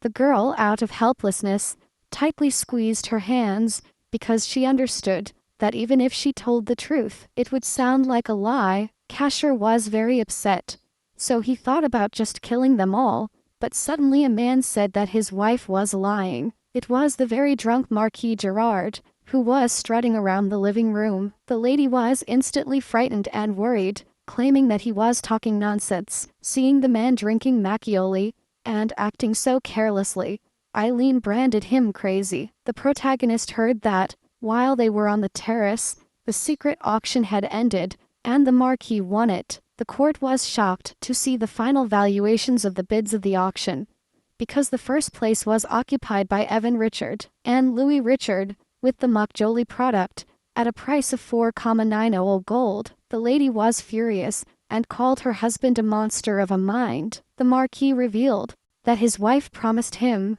that he could buy whatever he wanted, as she would be busy bullying the nanny. Frightened, the Marquise immediately covered her husband's mouth, preventing him from breathing. Dionysius decided to find out what exactly it was that Marquis Gerald wanted to say. The Empress immediately took him by the hand and begged him not to listen to the delusions of a drunk. The Emperor declared that he wanted to hear from the Marquis, who, biting his wife's hand, freed himself. The man pointed at the Count, saying that his wife and the Empress conspired with those pigs to whip the nanny. At such words, the Jeremy family tensed up and was greatly frightened. Therefore, the emperor decided to issue a decree against Count Apilton and his wife for insulting the imperial family. By the middle of the decree, the pale faces of this family were already visible, which got worse with every word. Afterwards, Dionysus continued to punish the guilty, and the Lehman spouses will be imprisoned for fraud, and the rest of the charges will be seen at the trial. Understanding the predicament they were in,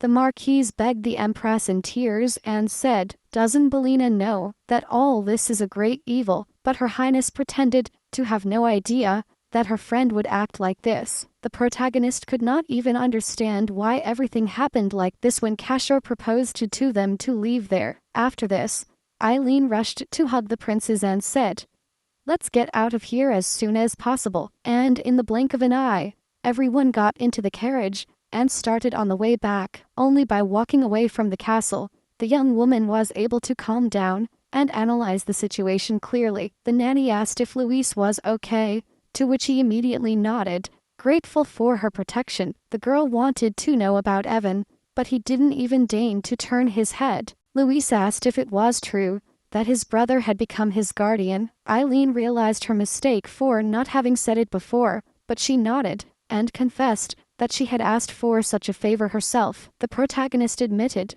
that she had requested protection for the little princes. Luis, realizing his helplessness and that his nanny had to manage for them, burst into tears. Casher told her that it was completely normal, that children could not do anything. Luis stated that when he grows up, he will also protect Eileen. And then they snuggled up. Evan interrupted them. Even if they grow up, nothing will change. The abandoned cannot protect anyone. The Duke sentenced that the younger brother is worse than the older one, and his beloved reprimanded him. Casher explained that if he rescues the twins, Eileen will keep them. It's weird to cry without defending her, squeezing her little hands furiously. The boy exclaimed that he hated her with his whole being, but now Evan is sure the nanny has become crucial for them. The boy apologized, knowing that the maid was protecting them, but her helplessness infuriated him. The girl hallucinated. So many worries in such a small being, unable to open his heart to Eileen. While the nanny was thinking, Luis hugged her tightly. "You are the person I love the most in the world." The Duke sighed and asked if they needed his tutelage, to which the children nodded firmly. The protagonist was stunned. The children accepted Casher. He drew her to himself, presuming that having two little gentlemen was great. His grip made her blush, and the Duke, with a sneer, said that he was competing with young people. And so, after a while, they finally arrived at his palace. Before entering, Eileen announced that she would talk to the princes. The heroine dropped the bomb. He had an offer to move to a better place, away from the palace. He explained that it was Kashar's residence, and that with him as a guardian, they would be safer, knowing that their home would still be there and they could return. The little ones accepted the move. Luis then asked, would they all live together, as a family?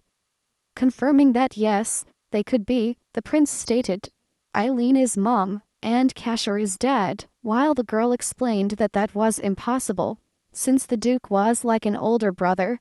He plunged into her thoughts. The boy was enraged that his boldness grew. How dare he try to hit his beloved, while he was with the emperor? Dionysus was asking how Casher had spent the anniversary of the death of his mother, who committed suicide after being overthrown and locked in the tower. The Duke understood that, as the emperor always supports Gaiano, he tries to ignore that he abandoned Vivian. It was His Highness who, upon hearing about Oloj's party, decided to take advantage of being in the Empress's castle to take a look. The boy did not know why Dionysus was accompanying him, but it was good that he was there. If not, I would have cut off his head, not just his hand. She almost exploded, but managed to restrain herself, because she had tasted the food prepared by Eileen earlier, but he also feels that there is still more, and Casher began to wonder why he wants to touch her so much. The lady noticed it, and said that the princes were there, so she hurried the boy to the carriage, and thanked him for the day. Taking the girl's hand and kissing her, the Duke declared that it would be the first time he would live with someone, and that he could not wait for her to move in. After a while, plaintive screams echoed in the night from the dungeon. Drying his hands, Casher handed over the case of the Sepulto to Mikhail, and the Lehman Marquises will wait, as they are close to the Empress. The servant, after listening to his master, promised to follow his instructions. Then, the Duke asked about the progress of Eileen and the prince's preparations. Knowing that everything was ready, the young man smiled with a sarcasm, because he was really waiting for them, and had never been so anxious. Exactly a week after the party, the lady arrived at the Duke's castle, and was stunned. But let's go back a little to the morning of moving day in the cold palace. Sir Mikhail arrived to take the princes and Lady Eileen with Emma. The luggage was sent before, so all that was missing was for them to arrive. The children did not sleep all night, waiting for this day, as it was their first time leaving their lands, not counting the party. The children were excited. Emma imagined the luxurious garden at Reuben Castle, and could not believe that she would live there, while the protagonist recalled the rumors that it was made of glass. As we crossed the barrier that protected the castle, Mikhail warned that he might tremble, but that we should not be afraid. But in the end, the Duke's house turned out to be very different from how it had been described. After inspecting it and being horrified, the lady decided that it was the Devil's Castle, and assumed that they had got the wrong address, but Mikhail corrected, saying that they had arrived where they should. The nanny was tearfully begging the man to say that it wasn't true, but unfortunately it was. At one point, it started to rain, which made the protagonist think that even heaven pitied her. He was worried about what would happen to his princes in such a place. While the children were already rushing to take shelter from the rain, they were greeted by a rather scary guy, visibly emaciated, and with red eyes. Taking the children in her arms, the lady immediately began to complain to Mikhail that there was a ghost there, but he explained to her that he was the butler. Taking a candlestick, the boy introduced himself as Balachu, and butler of the castle of Reuben. The young woman, seeing his pointed ears and dark skin, recognized him as one of the Manos who lived in the darkness of Barrage N. This worried the young lady, because in the novel the world was divided into four: the Richard Empire, whose founders were powerful dragons, also the Holy Empire Rubentia, whose power base is the Temple of Light, the five principalities of Cyrus, who live in harmony with nature and spirits, and Varahan, where the Main live, descendants of demons. Kashor, obsessed with Elsia to start the war, beheaded King Main. In this way, he conquered all his people, and he made it his main strength. Only the strongest became king. And that was the peak moment of the Duke's development. Emma asked if her companion was even human, to which Eileen replied that it was a Main. The butler was not offended by such a reaction, since it is normal when meeting a Main for the first time. The young woman asked when the impostor, or rather, Kashor, would arrive, but Mikhail informed that the Lord would be here tomorrow, and hurried to leave. After this, the palace announced to follow him, because he wanted to show the castle, but suddenly, their guide fell to his knees right in front of them, causing great concern. The butler apologized, explaining that he was not feeling well, but he would try to show everything. The man said he was fine. He was surprised by the nobility of the princes, but suddenly coughed up blood. Before the blood, Emma fainted, but the protagonist could not afford it, even if she wanted it very much. Luis, after poking the sick man, declared that he was not moving at all, which shocked the nanny. While Alice scolded him for not poking the sick man, Evan corrected, saying that it was better to kill him without leaving a trace. The young woman was surprised to hear those words, but the boy explained that he had heard it from Kashor, and while they were chatting, suddenly, another maid appeared behind the protagonist's back. As she turned, the lady saw a new employee, only this time it was a maid. Passing by, the woman shouldered the butler and took him away. The lady introduced herself as the main maid of the castle, Estra, and asked who they were. As the butler is in a terrible condition, the lady said that she would do the tour herself. Then, so that the guests would not worry, he carried Emma on his shoulder and promised to take care of her. They were taken through a completely dark corridor, without any lighting. On the way, the maiden cast a spell to cover all the windows. The children were surprised to meet a magician, and wanted to learn, but Eileen was worried about why the curtains were closed. The lady explained that magic is a matter of talent, and seeing them, she believed that the twins would make it. Upon arriving at the place, Esther showed them Luis and Evan's new single room. They were shocked, because the rooms were luxurious and they were also separate. The protagonist was only comforted that at least the children's rooms looked good, but she was interested to know where her personal room was, to which the head of service replied that she would live on the 3rd floor. After leaving Miss Emma in her room on the bed, the maid and Eileen went to the 3rd floor. When the lady came up, she noticed that there were only 2 rooms, and the one on the right was for her. The nanny, grateful to be accompanied, was about to say goodbye when she was stopped. It turns out that the Duke asked to be conveyed that Eileen could come to his room at any time of the day or night. As she was leaving, the maid informed that tomorrow she would introduce the lady to the castle staff and show her the rest of the places. The protagonist, after settling in, went to put the princes to bed. The boy insisted that he could sleep alone and that he was very brave, and in just a couple of moments, a sleepy snoring was heard, after which, the lady kissed him and wished him good night. The young woman asked if Evan would also go to sleep, like his older brother. Eileen warned that, If something happened or he needed something, he should go up to the 3rd floor to his room on the right. The guy asked for a hug for the first time, which surprised the girl. Noticing this, Evan recoiled in shame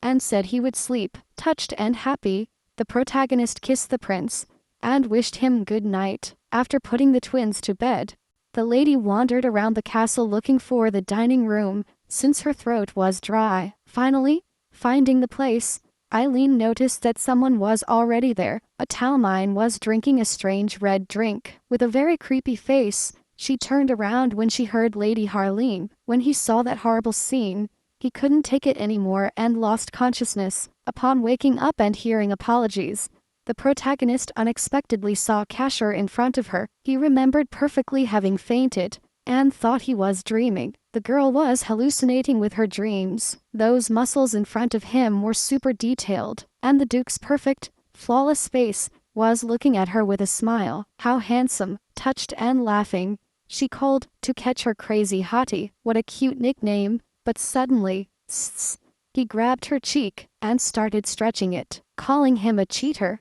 I was outraged. How dare he trick them into moving to that place? What a nose. I wouldn't forgive him just because the Duke took off his shirt in his dreams. The butler was trying to calm her down. The lady was surprised that the butler Drac asked to release the Duke. That's weird.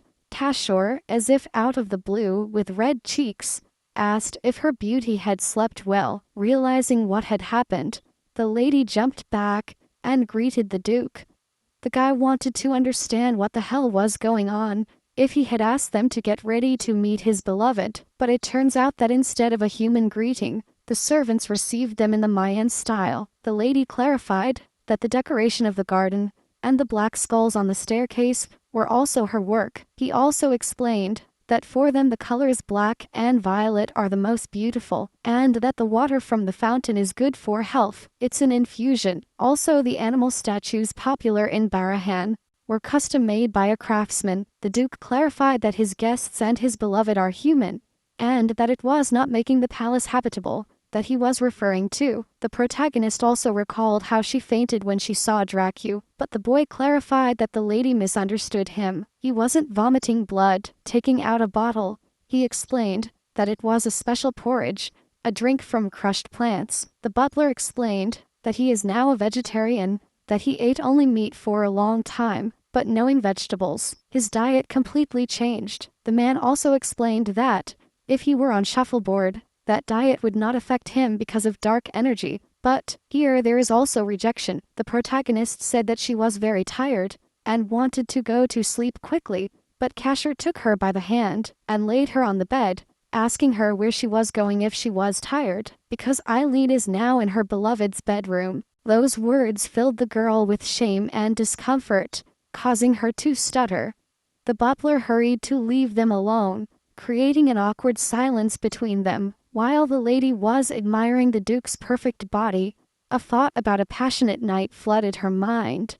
All those thoughts made the protagonist blush even more and her nose bled. Eileen, in a panic, declared that it was because of tiredness and not because of her burning muscles. The girl felt very uncomfortable about the situation and therefore apologized for her criticism. Casher told him that his beloved had the authority to change everything to his liking. Holding the boy with both hands, the happy lady said that she did not care. As Eileen's attention was finally given, the lady felt a great weakness and fell asleep instantly. The night was quiet and nothing happened, so the girl was able to sleep peacefully. As soon as the protagonist woke up, she suddenly got up and felt tremendous discomfort. He immediately began to look around the room, looking for Casher, who had left. Coming down, the lady decided that the first thing was to get back to her room as quickly as possible. Remembering about last night, the lady remembered that the Duke wanted to ask her for something, and right in the middle of her brainstorming, Eileen heard a knock on the door, which scared her a little. Thinking that it was Casher who was coming to see her, the girl was very worried about last night, but it turned out to be Eshitra, who had come to her room. The head of the maids reported that she first went to the master's room, but not finding the lady, she came to Kin. Eileen asked where the Duke was, to which the maid replied that she would probably meet him at the training ground.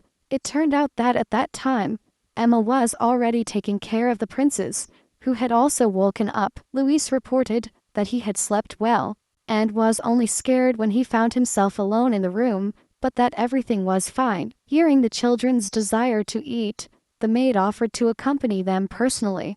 Surprisingly, the twins were not afraid of the woman, so strong and unknown. Evan took the protagonist's hand and said that Ashitra was a magician, which aroused her great curiosity and interest in magic. Although both twins in the novel became powerful wizards, only Evan was able to completely control her. Emma, despondent, apologized for yesterday, as she felt very embarrassed. The nanny was trying by all means to calm and cheer up her assistant. The kitchen still looked like something out of a horror movie, so the lady was wondering if the food in the dining room would be decent. To their surprise, they brought a huge variety of expensive and delicious dishes. The chef was from the Richard Empire, so they should like the food. The food seemed a bit rustic, but the taste was really good.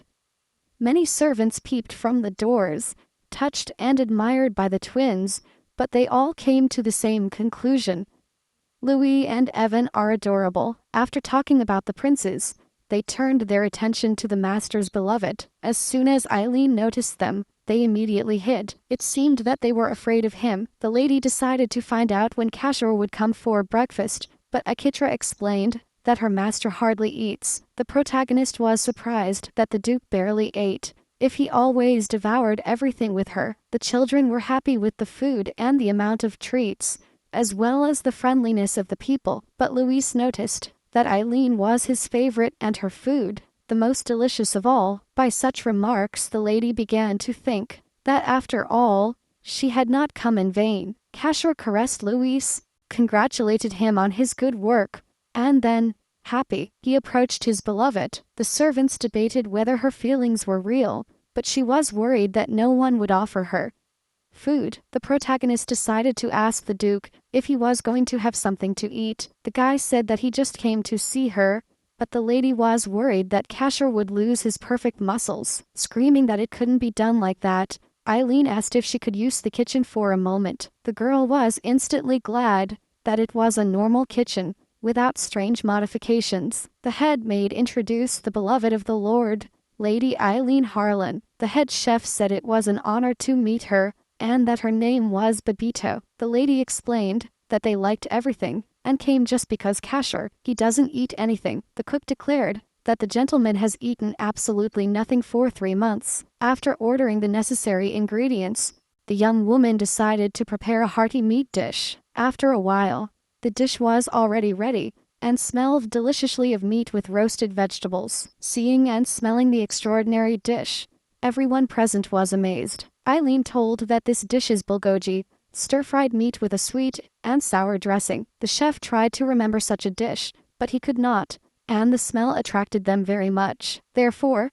they wished the master to eat his plate, which they had prepared with such care. The lady understood that not only the head maidservant, but everyone, was worried about the master. Cheerful and smiling after receiving blessings, the protagonist turned to Kasha. The Duke was already waiting in the dining room, and the chef himself supervised everything. By and by, a crowd of servants gathered, watching the scene with astonishment. Eileen insisted that the Duke eat well. Now I had to set an example for the children. It was evident, just from his expression, that the food had amazed him with its aroma and appearance, but by adopting an attitude, indifferent, the young man took the first bite to taste. Her face lit up instantly, with a smile and a joy that were undeniable. Kasha noticed that his beloved did not cease to surprise him every moment. The Duke exclaimed that he fell in love with that taste over and over again when tasting the dish. The children also wanted to try the new dish of the protagonist. What fascinated Luis the most about the food was that the meat was very soft and sweet. Evan was most impressed by the pleasant combination of salty and sweet. Kashur declared that it was so delicious that it was even priceless, but the most amazed were the servants. Since the master ate everything, the servants began to idolize her, because they believed that the future mistress had performed a miracle. They also said that it was the first time the master felt the taste, which surprised Eileen a lot. The whole cheerful atmosphere was interrupted by Kashar's threatening voice, ordering them to stop. When the kids had finished eating, he suggested that they play in his room. After that, the Duke hurriedly left the dining room and left in an unknown direction. The girl didn't understand what was going on, but the butler decided to tell him what he should know. That same night, the protagonist in her room was full of thoughts. The protagonist was sorry because Kasher had lost his sense of taste. The servants said that, at some point, the master stopped feeling the taste, and that's why he doesn't eat. Why then do you say that your food is delicious, and even describe its taste? What's so special about it? The lady was trying to understand. He also remembered the condition that she had to cook for him, and the lady did not understand why he was so sad. And while the girl was actively thinking, she heard a knock on her bedroom door. The lady was afraid that it was the children or Ashitra, but it turned out to be Kasher who had come. The girl, looking away with embarrassment, asked if something had happened. It turned out that the Duke, who had come to see her so late, wanted to invite the young woman on a date. After apologizing for stealing her precious time, he descended the stairs with her. Eileen was curious to know where they were going, and Kasher explained that it was the most normal place in the castle. The girl grumbled a little because she thought there were no decent rooms left, except her own and Life's, of the twins, until the boy opened the doors before her. A place planted completely with moon-pierced flowers appeared before her. The boy was surprised that the lady knew those flowers, but the lady explained that she had only heard her name. The protagonist knew that those flowers were Viviana's favorite before she lost her sanity. The whole palace was covered with moon-pierce, and perhaps that influenced Kasher. One of the peculiarities of these flowers is that only the buds are visible during the day, and they open at night. Eileen loved the beauty of these flowers and decided to confirm if she had been taken there just to show them to her. The protagonist wanted to ask him if it was true that the Duke did not feel the taste at all. The girl really hoped that the guy would not lie when praising his food, but she heard that he had no sense of taste. Disappointed, looking away, Eileen sighed and said that she had always been lied to, but the Duke gently took her hand and told her that he did feel the taste of her food completely. The lady took it as another lie, but Kasher explained that he himself did not understand why, but he only felt the taste of his food. In order to be truly believed, the guy decided to take an oath about his brand, after which he took off his jacket, turned on his back, and pulled down his shirt to show it. The girl was shocked and excited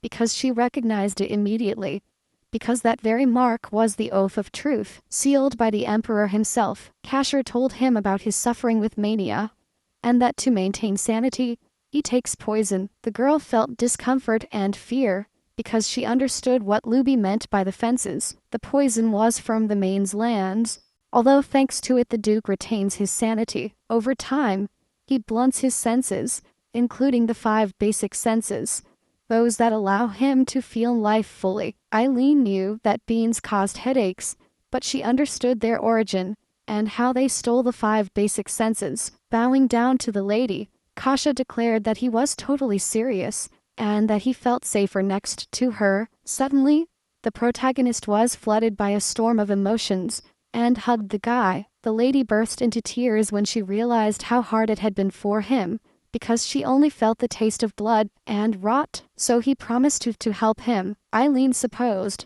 that if she could feel the taste of her food, maybe in the future it would be easier for her, even if she couldn't lift the curse. With tears in her eyes, the protagonist wanted with all her might to help him and make his life easier.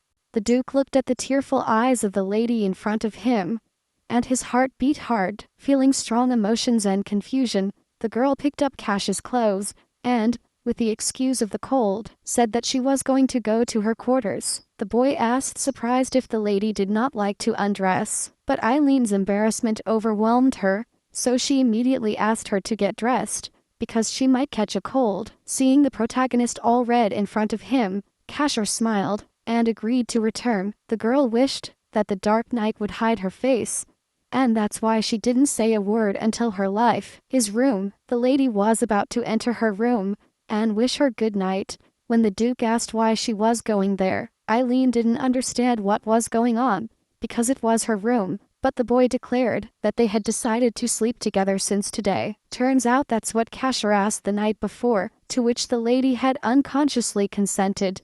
The Duke, embarrassed, said that he perfectly understood that it was unpleasant for him to sleep together in a contractual relationship, but he also said that he was very sorry, because it seemed to him that his headache eased when Eileen was around. Faced with such a pretext, the girl's resistance waned a lot, and she finally accepted, on the condition of staying with him until he fell asleep. Casher was looking at his sleeping beloved, perplexed, as she said that she would stay alone until he fell asleep. Touching Eileen, the boy wondered if, by not falling asleep, she would stay with him forever. This is how an absolutely carefree night passed for the protagonist. But when I woke up in the palace, there were already a lot of rumors. The whole serfdom watched her attentively and criticized her in a low voice. While walking through life, down the hallway, the girl noticed that the butler seemed to avoid her for some reason. Eileen felt more and more curious about the situation, and that's why she was glad to finally find the head of the maids. The protagonist decided to ask about the whereabouts of the butler Dracu. Ashita asked why the lady was looking for him,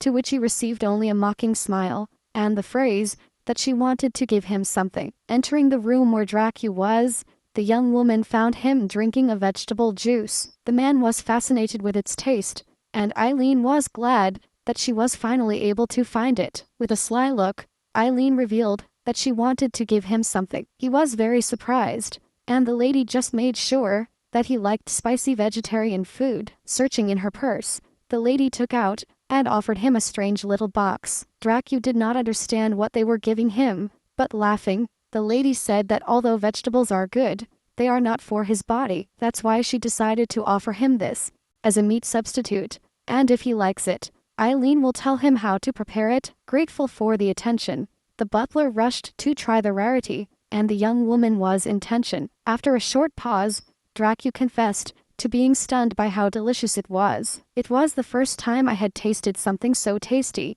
and I was immensely grateful, but I doubted if I could accept something so valuable. The ecstatic butler was ready to do anything for the lady. Hearing this, Eileen smiled maliciously. Then she decided to ask him to help her, and together they changed the castle. The protagonist explained that the princes are very young, and it will be difficult for them to adapt to society when they return to the imperial palace. After thinking about it, Draco accepted and decided to ask what exactly needed to change. Happy to have reached an agreement with the butler, they went to see Casher to talk to him. On the way, as they were coming down from the upper floors, the protagonist asked how the butler got to Richard. Eileen complained that, despite their relationship, she knew very little about Casher. The boy smiled and said that the Manhwa served the Duke even before this palace was built. The lady assumed that they knew each other before her beloved got this position, and conjectured that they met in the war. Dracu confirmed the lady's assumption, and explained that they were mercenaries for friendly countries. Levin, one of Vladis' allies, is located not far from Barahan. It was there that they had their first encounter, but only as enemies. Despite Kashar's cruelty and unleashed power, the Manhwas did not dare to oppose him. Dracu told that they were amazed by the strength of the Lord, and decided to follow him. Not only the Manhwas, but all those who served in the palace were forgiven and returned from the war, understanding that everything happened when their young beloved was participating in the war.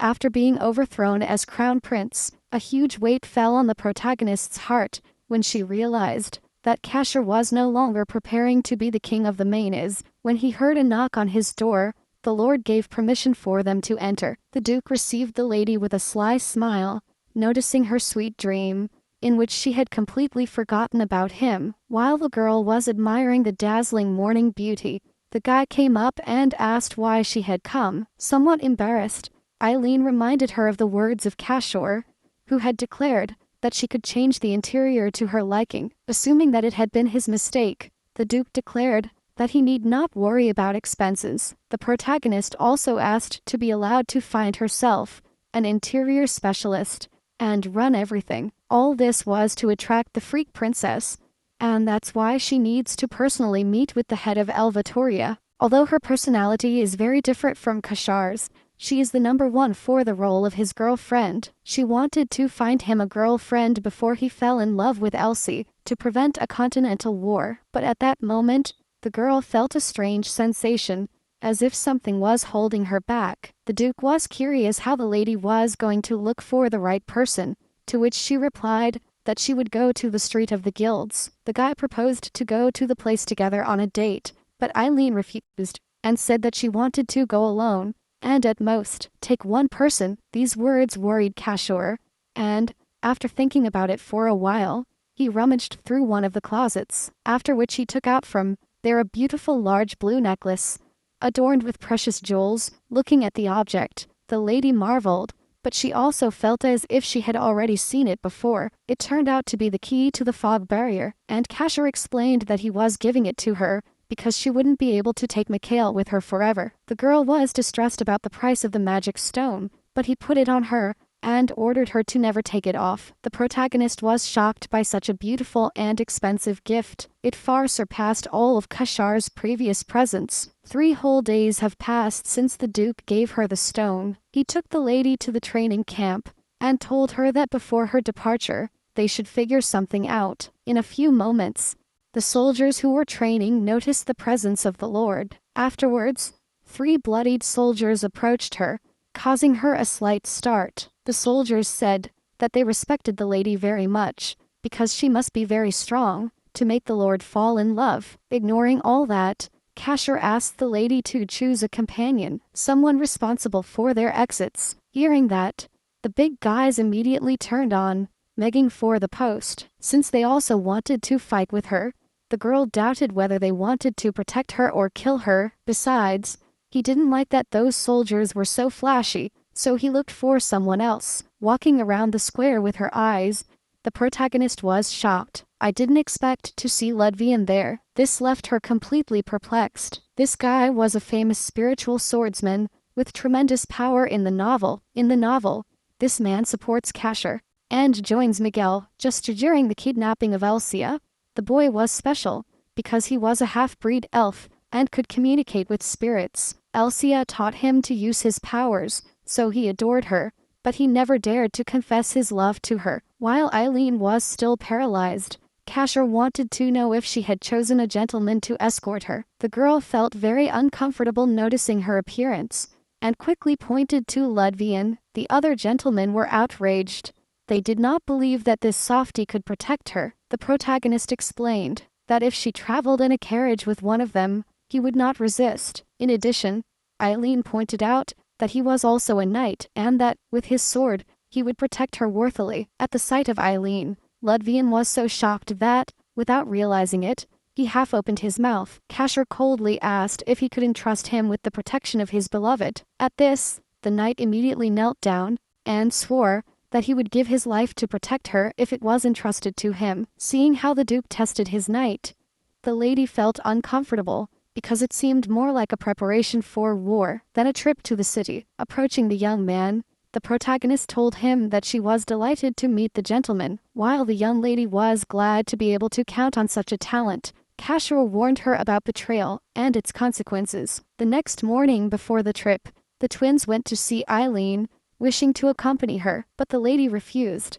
and told them that it would be for the next one, because now she had some business to attend to. Thanking the children for their understanding, the protagonist promised to give them gifts. At that instant, Kashur sneaked up from behind, hugging her carefully, and asking if he would have a gift too. Looking at the dazzling face of her beloved, the lady wondered why he was touching her more and more. This started to happen right after they went to see the mantises, but the girdle still can't get used to it. Eileen promised to prepare dinner when she arrived, after which Kashur came to her ear and asked if she wouldn't be back before dusk. At such whispers, the protagonist turned as red as a tomato, but before she could react, the guy unexpectedly kissed her. Because of this, the girl disconnected from reality, starting to imagine how she married him, and the image was also presented to him that in the future, they would have 2 children, with whom Kashur would play lovingly. These thoughts did not leave the lady for a long time, which worried the gentleman. The lady noticed that she was so absorbed in her thoughts about the Duke that she did not even notice how she had got to the carriage. The girl believed that this was already like a disease, but she did not understand why Cashor kissed her on the cheek. The thoughts overwhelmed her so much that her face changed, and she became very red. In order to calm the gentleman down and not stop the carriage, the lady said that she simply missed her beloved very much, after which a rather awkward silence formed between them. The protagonist felt so uncomfortable because it was the first time she had been left alone with someone besides Cashor and the twins. Looking at the knight, Eileen thought that if the Duke was a beastman,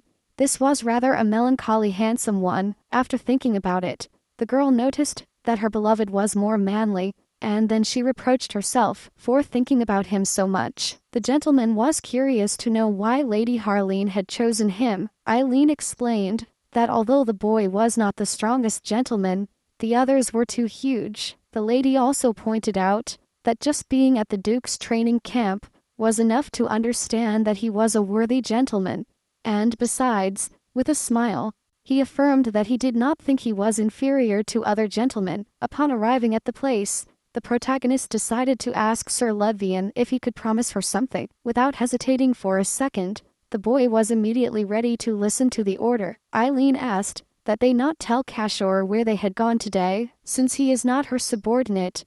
The lady doubted whether the boy would agree to her request, but the lady's fears were unfounded. After receiving her consent, the protagonist hurried quickly out of the carriage.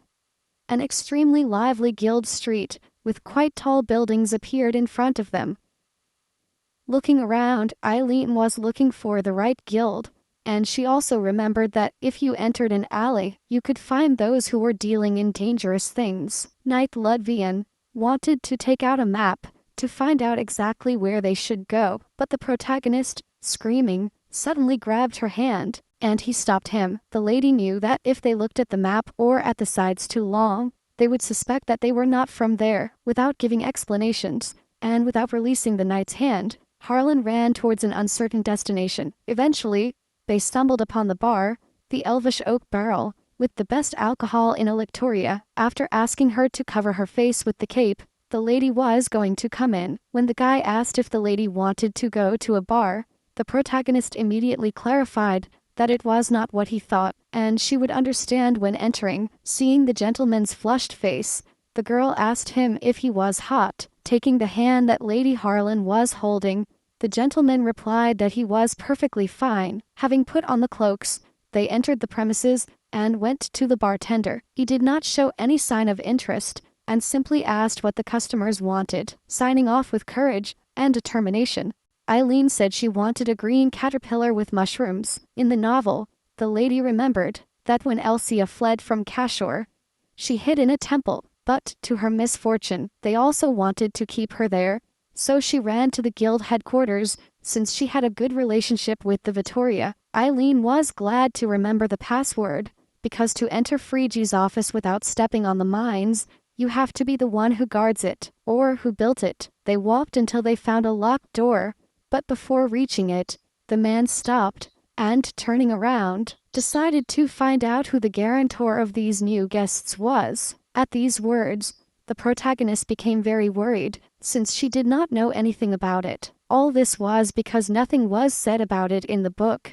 Apart from the password, the lady was worried about why the man had stood right next to the axe hanging on the wall, but she still appointed Duke Vladis as a guarantor. The furious bartender grabbed the gun and pounced on them screaming.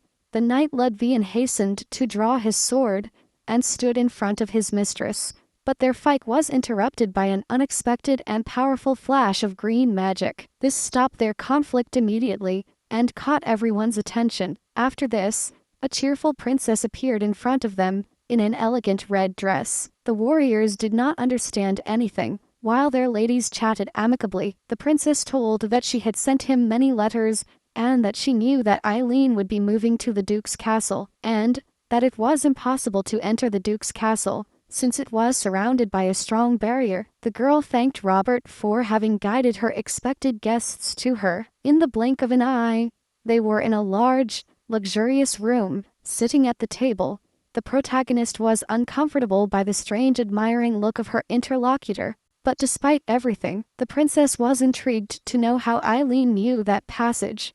And the lady noticed that Eileen was not surprised. The day she sent here, putting on a smart face, the heroine said that it was a secret, and she had a secret source. Remembering that the princess was looking for her lady, she asked if it was for her lot at the auction. Smiling, the Aksha asked if the lady knew that her alcohol was sold at the highest price. As a boss, she nodded, wishing for the exclusivity to sell that product. The girl blushed at the thought that the Machioli, the Viter, would fly and give a lot of money. Eileen said that there would not be much, but the Aksha was glad, so less, more courage. The princess asked if there were any requests for the sale of the product. Thinking, the heroine asked to build a store only for elite alcohol. The Aksha asked if he could count on round black cupcakes in a package. The princess revealed that she found the last thing and decided to try a chocopi. She was amazed by so much sweetness and was curious to know what the white thing in the center was. Blushing in embarrassment,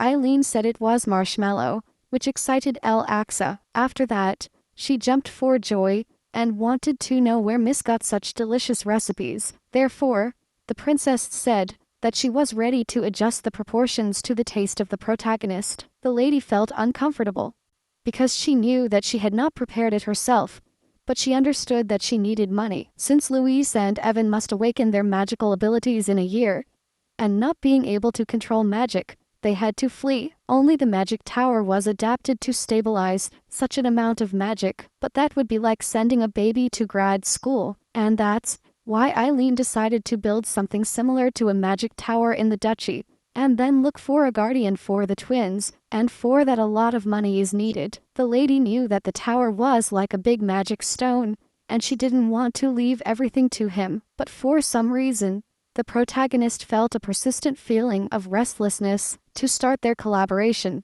the Aksha decided to close a contract with her. The princess wrote it with magic in front of her, which impressed Eileen very much. Observing all the perfection of the girl, the protagonist felt inexplicably bad. Then, calming down, he said that he had two requests. One was to find an interior specialist, to which Laksha replied that she was ready to help personally, and the second brought back memories of the beloved. There were also doubts about her feelings, so she decided to leave the second request for later. The princess admitted to being greedy, but did not dare to push to accept the agreement, and as a sign of friendship, she decided to make a gift. It turned out to be a special glass magic sphere for communication. Just before leaving, the protagonist also asked to get a book, and then headed for the exit. The lady knew that this area became very dangerous at night, so she decided to return home as soon as possible. As the gentleman was leading his lady through the alleys,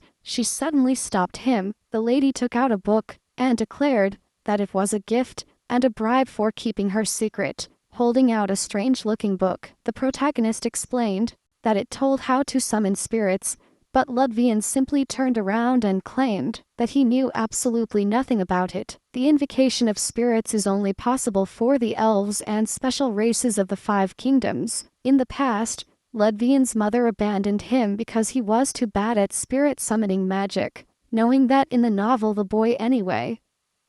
I was looking for a way to use it. The girl stated that she believed in him and felt a very good energy in him. Smiling because the gentleman finally accepted the gift, Eileen felt uncomfortable. But while the protagonist was daydreaming, a gentleman ran up to her and protected her with his back. The lady was extremely embarrassed by such events and closeness. The lady did not understand what was happening until, suddenly, she heard an unknown voice. A crowd of bandits was approaching them, wanting to steal everything they had. At this, the protagonist felt afraid, while Ludvian remained alert. In an instant, Eileen noticed that they were approaching from behind, completely surrounding them. The lady understood that there were too many enemies, and that there is always danger when taking shortcuts. Unable to wait, the bandits decided to attack them, and the knight asked him not to move away. The boy concentrated too much on the enemies in front, and did not see how a big guy was approaching them. When he saw the expensive necklace, he immediately raised his sword against the protagonist, but at that instant, the magic stone exploded, and stopped the attack. It also emitted a powerful glow that shattered the sword. Terrified and in tears, the lady suddenly felt a familiar warmth and a voice that told her that he had warned her of the danger outside. The lady thought that Kasher was again a hallucination, but she immediately realized that it was not so. Looking at the Duke with a terribly strong heartbeat, the protagonist decided to accept that she liked him, and soon after, they finally returned to the castle, where they had been waiting for a long time. The lady apologized to the children for what happened, and Louise hurried to ask about the gifts and how fun it was outside. Eileen froze because she had completely forgotten about them, but that's why the twins thought that the lady was sick, something that Kasher confirmed and told them about the attack. Embracing his beloved, the Duke told the princes that they should not be afraid because of that, since he had saved her. Feeling uncomfortable, the protagonist confessed to Louise and Evan that she had forgotten the gifts. The children said it didn't matter, because their gift was their safety. The younger brother was head down. He wanted to protect her himself. He thought about learning fencing, but she proposed to study magic. Louise was interested in the idea, and the lady explained that they would both study, and she would look for a good teacher. Kasher said they needed tutors for all the subjects a prince should know. The children, somewhat capricious, thought magic enough, but the Duke explained that they would not be gentlemen like that. The brothers wished each other good night and went to their rooms. Walking alone with Kasher down the hallway, the protagonist kept looking at him. He noticed it and asked what she thought, but she, embarrassed, remembered the promised dinner. Although it was late, the Duke said that if I really wanted to do something for him, I should go to his room first. The protagonist's heart does not resist before Kasher, who shines brightly on her knees. Her beloved was intrigued that she did not look at it, and the lady explained that it was because of the broken and expensive necklace. But the Duke clarified that there was no reason to worry, since it was a single-use object. He added one more spell for the barrier, rendering the magic stone completely useless. The lady remembered that this necklace was identical to the one worn by Elsiaz in the original story. After Elsiaz escaped from Kasher, Michael gave her this necklace because he didn't want to lose her. He also remembered the magic that was locked inside the necklace. In moments of danger, he would summon the person the bearer most wished to see. Before the beginning of the original novel, Kasher had it, and the lady destroyed such an important object. Sighing, the boy declared that if he was so sorry, then he should hug him. Well, that relieves the headache. When contemplating the impeccable face of the Duke, the protagonist's heart threatened to burst out of her chest. Michael and Ludvian aren't ugly either, but Eileen didn't feel her heart beating that way for them, and, just an instant later, they were lying across from each other. The protagonist, terribly embarrassed, wanted to know if the man in front of her was asleep. The girl was amazed that he, lying next to her, could sleep so soundly. Eileen thought that only her heart was beating hard, and that it was because she was not a princess. But still, being next to the Duke, it was she who had the opportunity to seduce him. Then it occurred to her, why look for a beloved when she could do it herself, which cheered her up greatly. Dressed in a beautiful dress, the protagonist was writing something on a piece of paper. The servants who were actively spying on her were amazed by her beauty. Eileen tormented herself thinking that she was worse than she really was. Upon receiving the notice of a visitor, the protagonist ran to receive him. She was glad that she had not mentioned Kasher, and trusted that they would never cross paths except through her. But instead of the expected interior designer, the lady met a princess. It turns out that Lady Friggy is passionate about interior designs, and by showing a bunch of certificates, the girl proved her qualification. The protagonist hoped that the acquaintance would not come to approach the Duke. Taking a look, the princess immediately realized that everything was done in the main style. Smiling, and asking to take care of the matter, the Aksha decided to meet with Kasher. At such an unexpected request, the protagonist felt very uncomfortable, and as if fate would have it, just at that instant, the Duke came over to see the guest. Kasher was leaning against the wall, with his arms crossed, and a face of obvious disgust. The princess bowed to Vladis and told him that they had not seen each other for a long time. Approaching and embracing his beloved, Casher decided to find out what the Akshadal wanted. Listening to their conversation, the protagonist did not understand anything and noticed a strange sigh. Eileen was overcome with sadness when she began to suspect that the princess was her first love. The Aksha asked if the Duke had paid all future expenses. When they found out that yes, with the excuse of talking about the calculations, they both went to a separate room. Spying on them, the lady was surprised, thinking that they made a beautiful couple and looked like lovers. Feeling a great disappointment, the protagonist recalled that she herself wanted to unite them. After talking, the Axis said they agreed to follow whatever Eileen likes and not worry about money. And while the protagonist was doubting whether they really only talked about money, a childish voice was heard in the hallway. It was the twins, armed with a sword, obviously, who were just now playing knights. Luis introduced himself to the guest and also hurried to introduce his grumpy brother. Laughing and calling them adorable, the lady introduced herself as Phrygia. The protagonist noticed that her friend is also affectionate with children, so she was sure that she was the ideal candidate to be the Duke's beloved. After chatting a little more, the young princes ran to continue playing in the corridors. Looking at them, Phrygia said that they are definitely members of Richard's imperial family. He also told that he feels a huge magical energy coming from them, which could be wonderful or perhaps dangerous. Upon hearing this, Eileen immediately decided to find out if she could introduce them to someone who could teach them magic. The Axa explained that she would gladly do it herself, but she has no time for anything. The lady was upset and asked for someone to offer, to which Phrygia replied that it was not necessary because there was already an exceptional magician. Eileen assumed that her friend was referring to Deputy Michael, to which she nodded. Later, the princess decided to share his nickname in the magic tower. That is, they called him Grey Psychopath. Phrygia, laughing, said that he was nicknamed that because his laboratory was completely gray. But the problem was that one day it exploded, and the whole magic tower turned gray. Everyone was perplexed, not knowing what to do, and felt uncomfortable because of the appearance. But Michael was the only one who, when he saw the new color, said that it was beautiful now. Afterwards, the boy paid for the cleaning of the magic tower, and then he was exiled, and as if on purpose, at that moment Michael approached them from behind. He was intrigued by what the ladies were chattering about so vividly. The assistant was also piqued by curiosity. What was the Aksha doing there? Then, her friend told her that, although she did not like him, she could ask for help without hesitation, and before the protagonist reacted, Phrygia was already running to thoroughly inspect. Looking at the assistant, the protagonist was hesitating whether she should ask him. Gathering her thoughts, Eileen finally decided to ask him for a minute. Noticing the look on Alaksha's back, the protagonist asked if she liked the princess. Embarrassed and turning around, the guy wondered why they were asking him that, to which the protagonist explained that she had noticed a smitten look on him. After this, Michael was even more embarrassed. He even felt uncomfortable. "Ma'am," Eileen narrated her talk with the princess, but the assistant corrected.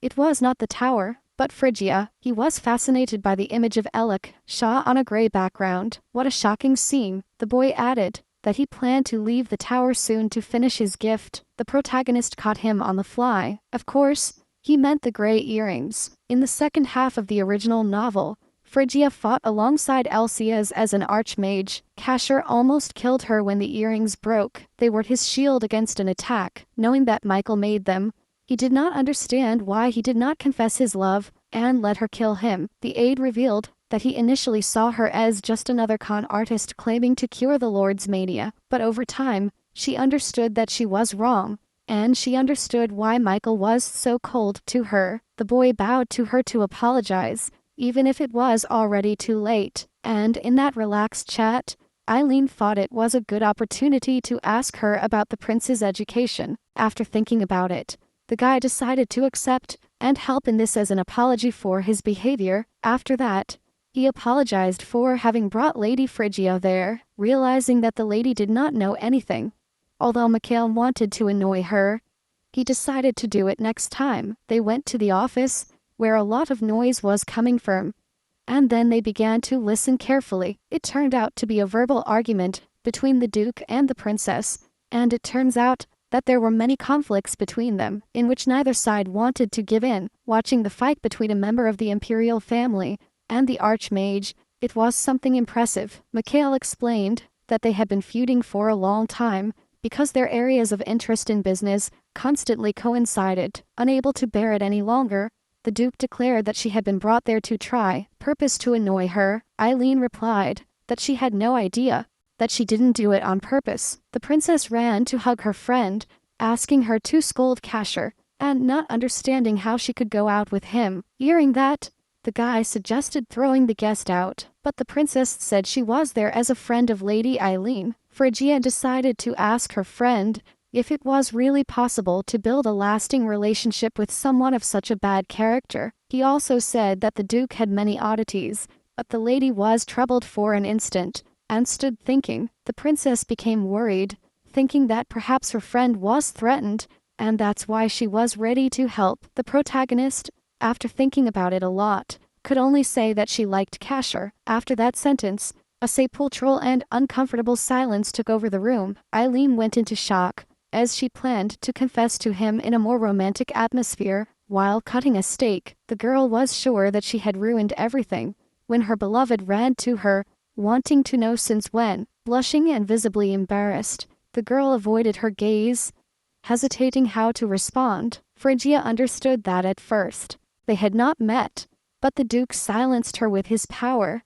Because Eileen likes him. Blushing, the boy begged to repeat those words, and a palpable emotion was visible in his eyes. Taking her beloved by the hands, the protagonist repeated that she liked to fuck. Furious, the princess grabbed Mikhail and proposed to drink tea, muttering that she did not understand how the Duke used magic better than a magician. As soon as they were alone, they slowly moved to the nearest sofa. Looking at her with a smile, Casher asked why the protagonist was making him pass for such a roller coaster, but the lady believed that he had started, to which the Duke explained that Eileen was holding the knife and did not know what he thought. Then, with a happy expression and trembling voice, Casher declared that he liked Eileen.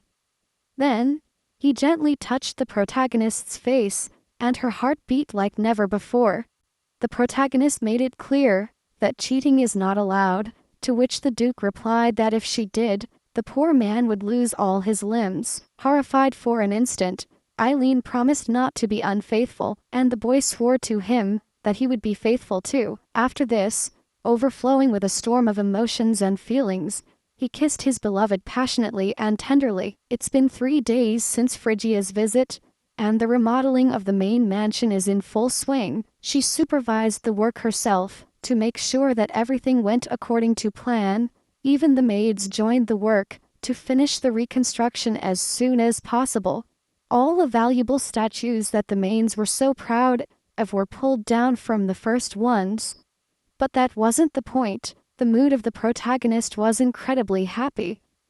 Emma began to worry about whether everything was fine with her mistress, as even flowers were growing on her head. I even thought that if I had wings, I would immediately fly out, and the world would be beautiful and full of happiness. And this idyllic scene was interrupted by the unexpected words of her friend, who sounded clearly distressed. In the formerly cheerful Lady Phrygia, there remained only rage and indignation. Although the princess was furious, she decided to triple the price for such an interior design. Taking out the plan, the protagonist asked to modify a part of the concept of the interior. Eileen understood that they were conditioning the house as for newlyweds, and that's why she thought that the children would like them to make a pond behind the house. Phrygia didn't understand some things in the plans, but the protagonist immediately explained that he was an uncle. Sensing an opportunity, the lady got excited and asked to organize a business with that. The Aksha begged him through tears,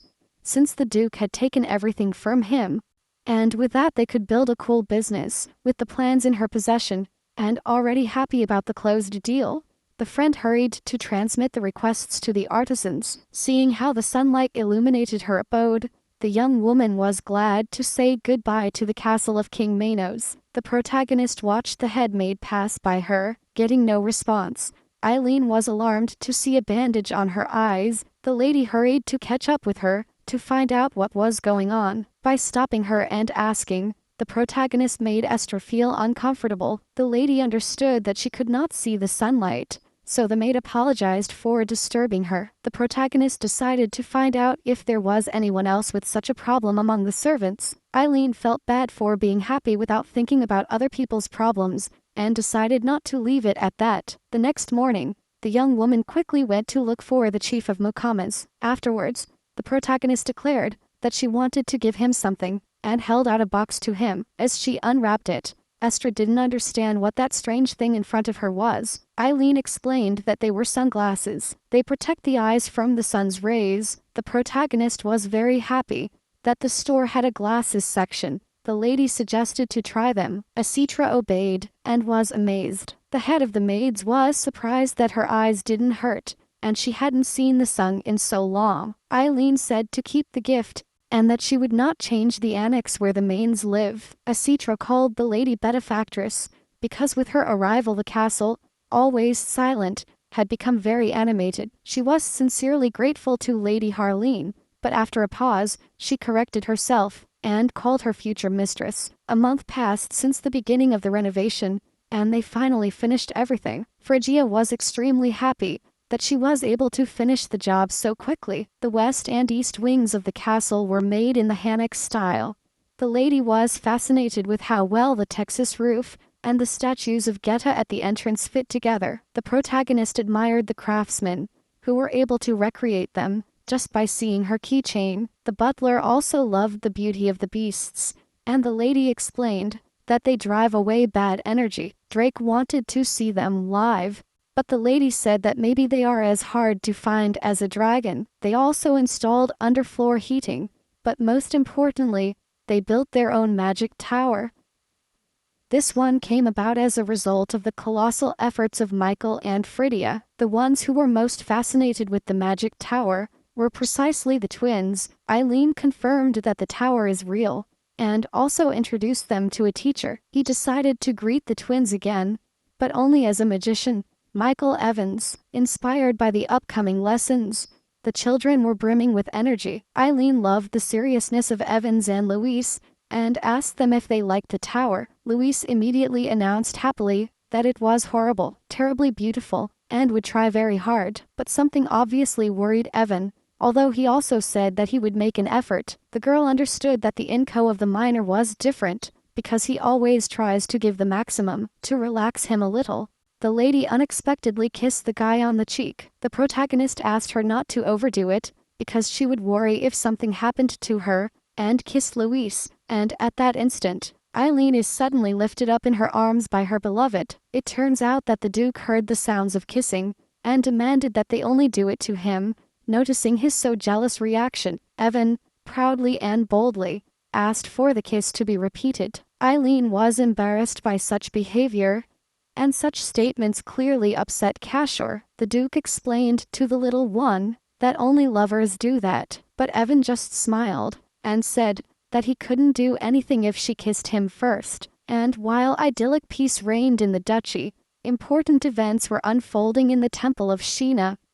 In the central room, illuminated by the light, stood a large statue of the goddess, and also, in one of the offices, 5 priests were gathered around a table. They were happy that huge donations had been made at the last Aloja party. This will help the temple a lot, but they were intrigued to know how such a sum had been raised at the auction. The donations were on behalf of Evan and Luis, and their nanny had provided the product. The priest of the 5th temple stated that it was necessary to know more about her, and also stated that it would be great to present her as the birth of an apostle. Another priest doubted it, because he did not know if a large donation would be obtained the following year. Besides that the saint will be born soon, they were worried on the house continent, and the saint of the goddess Sheena had not yet been born. The priests were worried that, without a saint, it would be difficult to collect donations, but the priest, with a mocking smile, only declared that it was all by the grace of the goddess. In the Nika square of the capital, a Machioli sales hall and a luxury snack shop were opened. All the reviews and newspapers wrote about it, which quickly popularized them. Although the protagonist did not go there personally, she noticed how popular the place was through the surveillance glass. To educate the young princes, qualified teachers recommended by Casher began to visit the castle so that people wouldn't be too surprised by the Mana. With the domestic magic tower, they made them look human. The guests who could see through the fog the renovation of the castle began to spread rumors, and the organization El Viter received many commissions. Altogether, because of all this, the fame of the duchy was growing day by day. The servants returned to observe the future lady who was writing something, waiting for the evening. Eileen hurried to pick up the princes to put them to bed. Louis told that he got 100 points in history, and they were allowed to ask questions if they got them. Evan, as usual, was quiet, unlike his older brother, and Eileen asked if he liked magic classes. The children noticed that it was not yet time to sleep, and that's why they asked why they were put to bed already. To get out of the way, the lady invented a story that children from the new country, in order to grow taller and stronger, go to bed and get up earlier, trying to put them to bed quickly. The protagonist was already thinking about the street festival in the capital. Eileen was terribly hesitant about how to invite her beloved on a date, and so, in order not to torment herself, the lady decided to send a letter in the classic style. Wearing a dress and accessories, the lady was happy that the preparation for the appointment was complete. When going out on the street, the girl already noticed her beloved waiting for her. Casher got even more handsome when he asked if they had made her wait long, and she smiled at his surprise. But instead of answering, the boy had a very embarrassed and worried expression, looking everywhere. The protagonist assumed that she had invited him the next day at 8 p.m. in front of center field, without signing. Casher explained that at first he thought some big guy had invited him to a duel. What a fright! Embarrassed, the lady clarified that it was an invitation to a date. What a misunderstanding! This surprised the Duke, but the protagonist explained that there would be a night festival in the capital. Smiling and taking his beloved, the guy said that he would prefer them to go straight to bed. How daring! Offended by this, since they barely knew each other, the lady was outraged. Now that's hasty. To appease her, Casher kissed her hand and said that he loved the letter, precisely because Eileen had written it. After that, the protagonist managed to convince him to accompany her to the festival. Finally,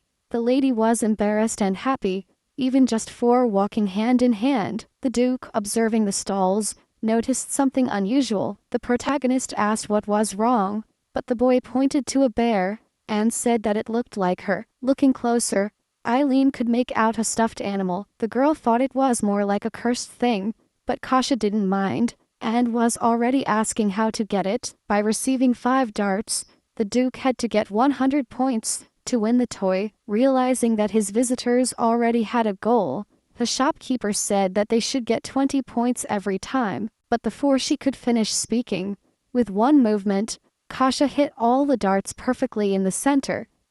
Handing it to the protagonist, the boy explained that it was a response to her letter. At such a romantic gesture, Eileen's heart began to beat faster. Up close the bear was even scarier, but listening to another couple, the lady felt she should kiss him too. Recharged with confidence and resolution, the lady finally decided to follow the dating rule. Due to her strong heartbeat and nervousness, Eileen lost her balance and awkwardly kissed Kasha on the cheek. And at that moment, ruining the whole atmosphere, a drunk and satisfied grandfather ran past them. After that, Eileen was very embarrassed and complained that a very clumsy kiss had come out of her. Kasha, observing the energetic reaction of the protagonist, burst out laughing sincerely. When the fireworks started, the Duke took advantage of the opportunity, taking the girl by the hand and taking her somewhere. Turning the corner, he accused her of cheating on him when she said she had already kissed many times. Eileen was confused and did not understand why her beloved was so good at physical relationships. But Kasha stated that maybe he was born to meet a girl who doesn't know how to kiss. Approaching her face carefully, the Duke declared that the young lady was clumsy and should make an effort. Although the festival was still going on and the fireworks lit up the night sky with more intensity, Eileen was completely absorbed in her beloved's kiss. After a while, the couple continued to stroll through the festival, observing the varied food. The protagonist was amazed to remember that the best thing about festivals is the food. The lady perfectly remembered that Casher did not feel the taste, so she decided that this was her chance to take the initiative. Then, they went to the shore of the lake, where the young woman had prepared everything for a picnic. The Duke was surprised that his beloved had prepared everything, to which she replied not to underestimate a woman's purse. Sitting down next to her, the young man was curious to know what little box the lady had in her hands. Since it was magic food, it was still hot and contained a roasted chicken. The boy was genuinely shocked by the aroma. It was very different from the smell of blood that he always perceives. With intrigue and curiosity, the Duke rushed to try the dish as soon as possible. Watching him, Eileen realized that her beloved looked like a model promoting fried chicken. Then, the girl proposed to Cash to toast, because chicken with beer is a sacred law, and so they spent the afternoon together, contemplating the beautiful views of the lake, and in a short time, they ate all the chicken and drank quite a lot of alcohol. The Duke was curious about how his beloved cooked. Eileen decided to corroborate her knowledge and asked if mania was a curse or not. In addition, the young woman stated that she wanted to break the curse and get that thing off Cash's back. Looking sadly at the sky, her beloved confessed that she hated the brand more than anything. Eileen thought that it was less than a year until Alcias woke up as Santa. The fruits to Luby are only a temporary measure. Only the power of Alcias can break the curse. But instead of a clear answer, the guy began to approach the protagonist and declared that he knew a better way to break the curse. 10,000 kisses from Eileen. Outraged that she was pressured before completing her list of perfect dates, the young woman protested, but she gave in to her trick and, exhausted, fell asleep right there. The Duke covered for the protagonist, worried about her health. Looking at his sleeping beloved, a storm of thoughts flooded his mind.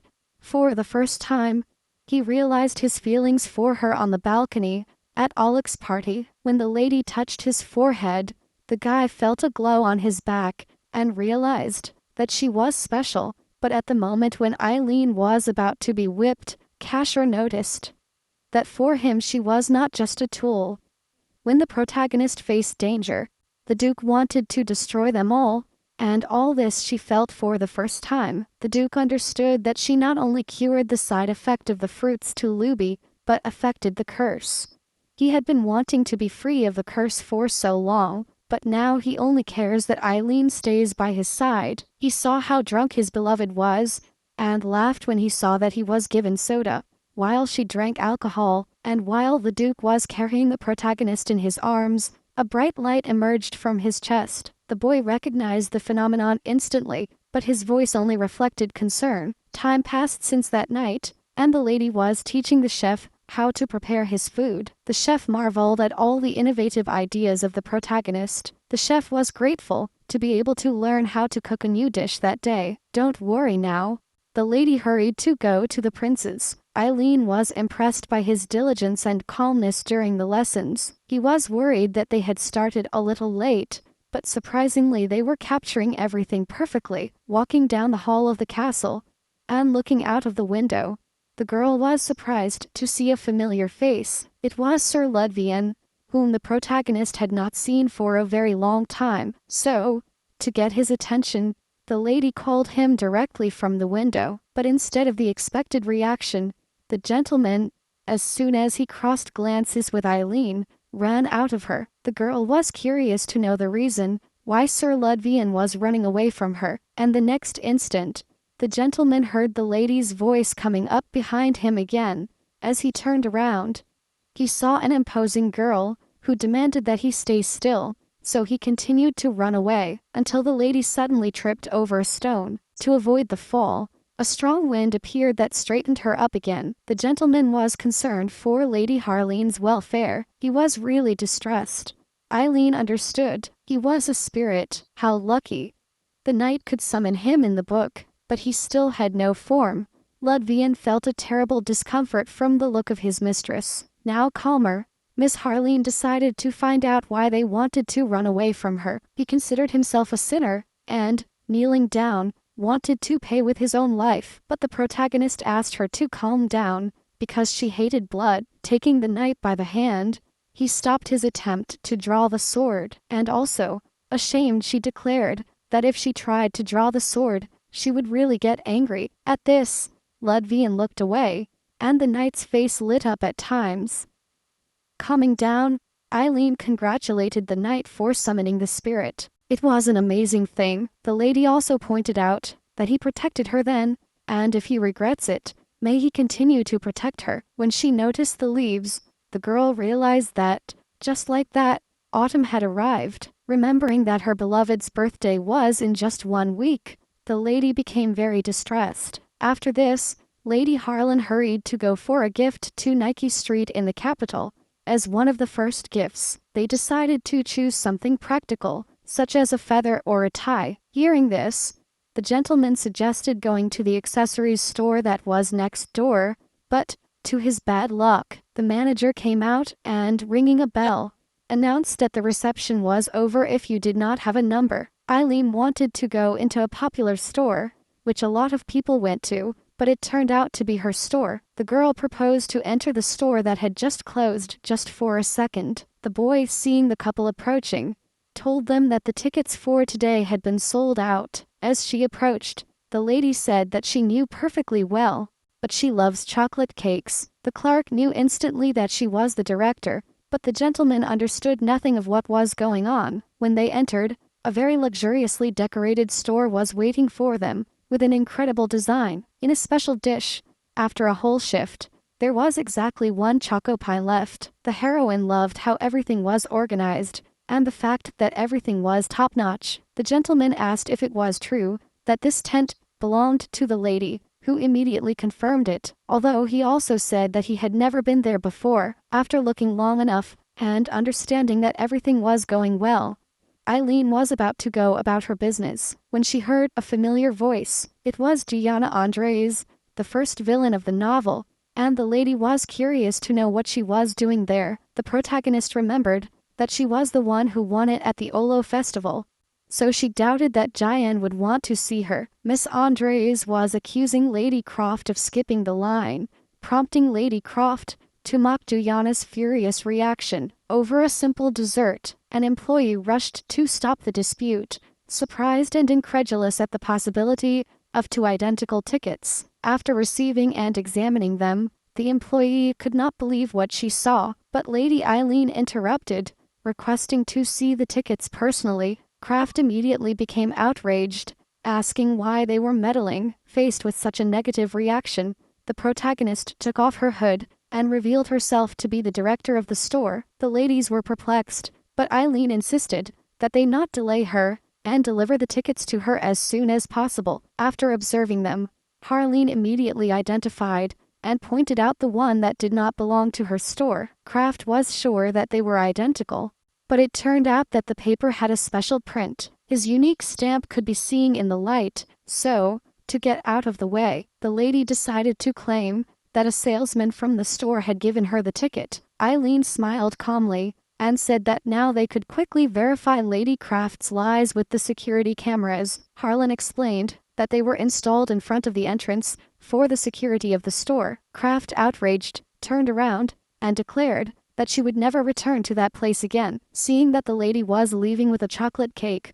Eileen shouted that the offender could leave like this, but in return, she would ban her from entering her store. At that moment, right at the entrance, the maid of the protagonist appeared, who was in a big hurry. He informed Emma, while she was in the warehouse, that the customers had fallen out, and Eileen also asked him to sprinkle some salt to get rid of the bad energy of the place. Then, the protagonist took out a chocolate cake and gave it to Miss Andres. The lady was already going to say goodbye to the guest, who wanted to repay her in the future for her kindness, but Eileen got the inspiration, and that's why she decided to ask for help right then and there. And then Harlan announced a shopping trip with Gianna. Looking at the accessories, the girl understood that they were both beautiful. Noticing Eileen's hesitation and indecision, Gianna assumed that she was looking for a gift for the Duke. Hearing that they were all pretty, but none of them perfect. Lady Andress sighed. Then he pointed with his finger and decided that something like this would be ideal for a gift. At first, the protagonist was surprised by such an obvious choice, twins, but when observing them closely, the twins sparkled, adorned with rubies, and Eileen knew that they would fit her beloved perfectly. Yahello also took a look and commented that they would match perfectly with another element. It turned out to be a matching brooch, very beautiful. Although they were different, they had the same design. The protagonist thanked Miss Andres, who was able to help her with her choice. It was not so difficult for him to achieve this, since he has 3 older brothers. Believing that they were done, Chayana was going to leave, but Eileen took her by the hand. Harleen asked him if he liked Duke Gladys. The protagonist explained that she asked that question because she wants to be her friend. Hayana immediately began to get indignant, as she was afraid of her parents. Eileen said that in her time it was enough to grow up and not cause problems,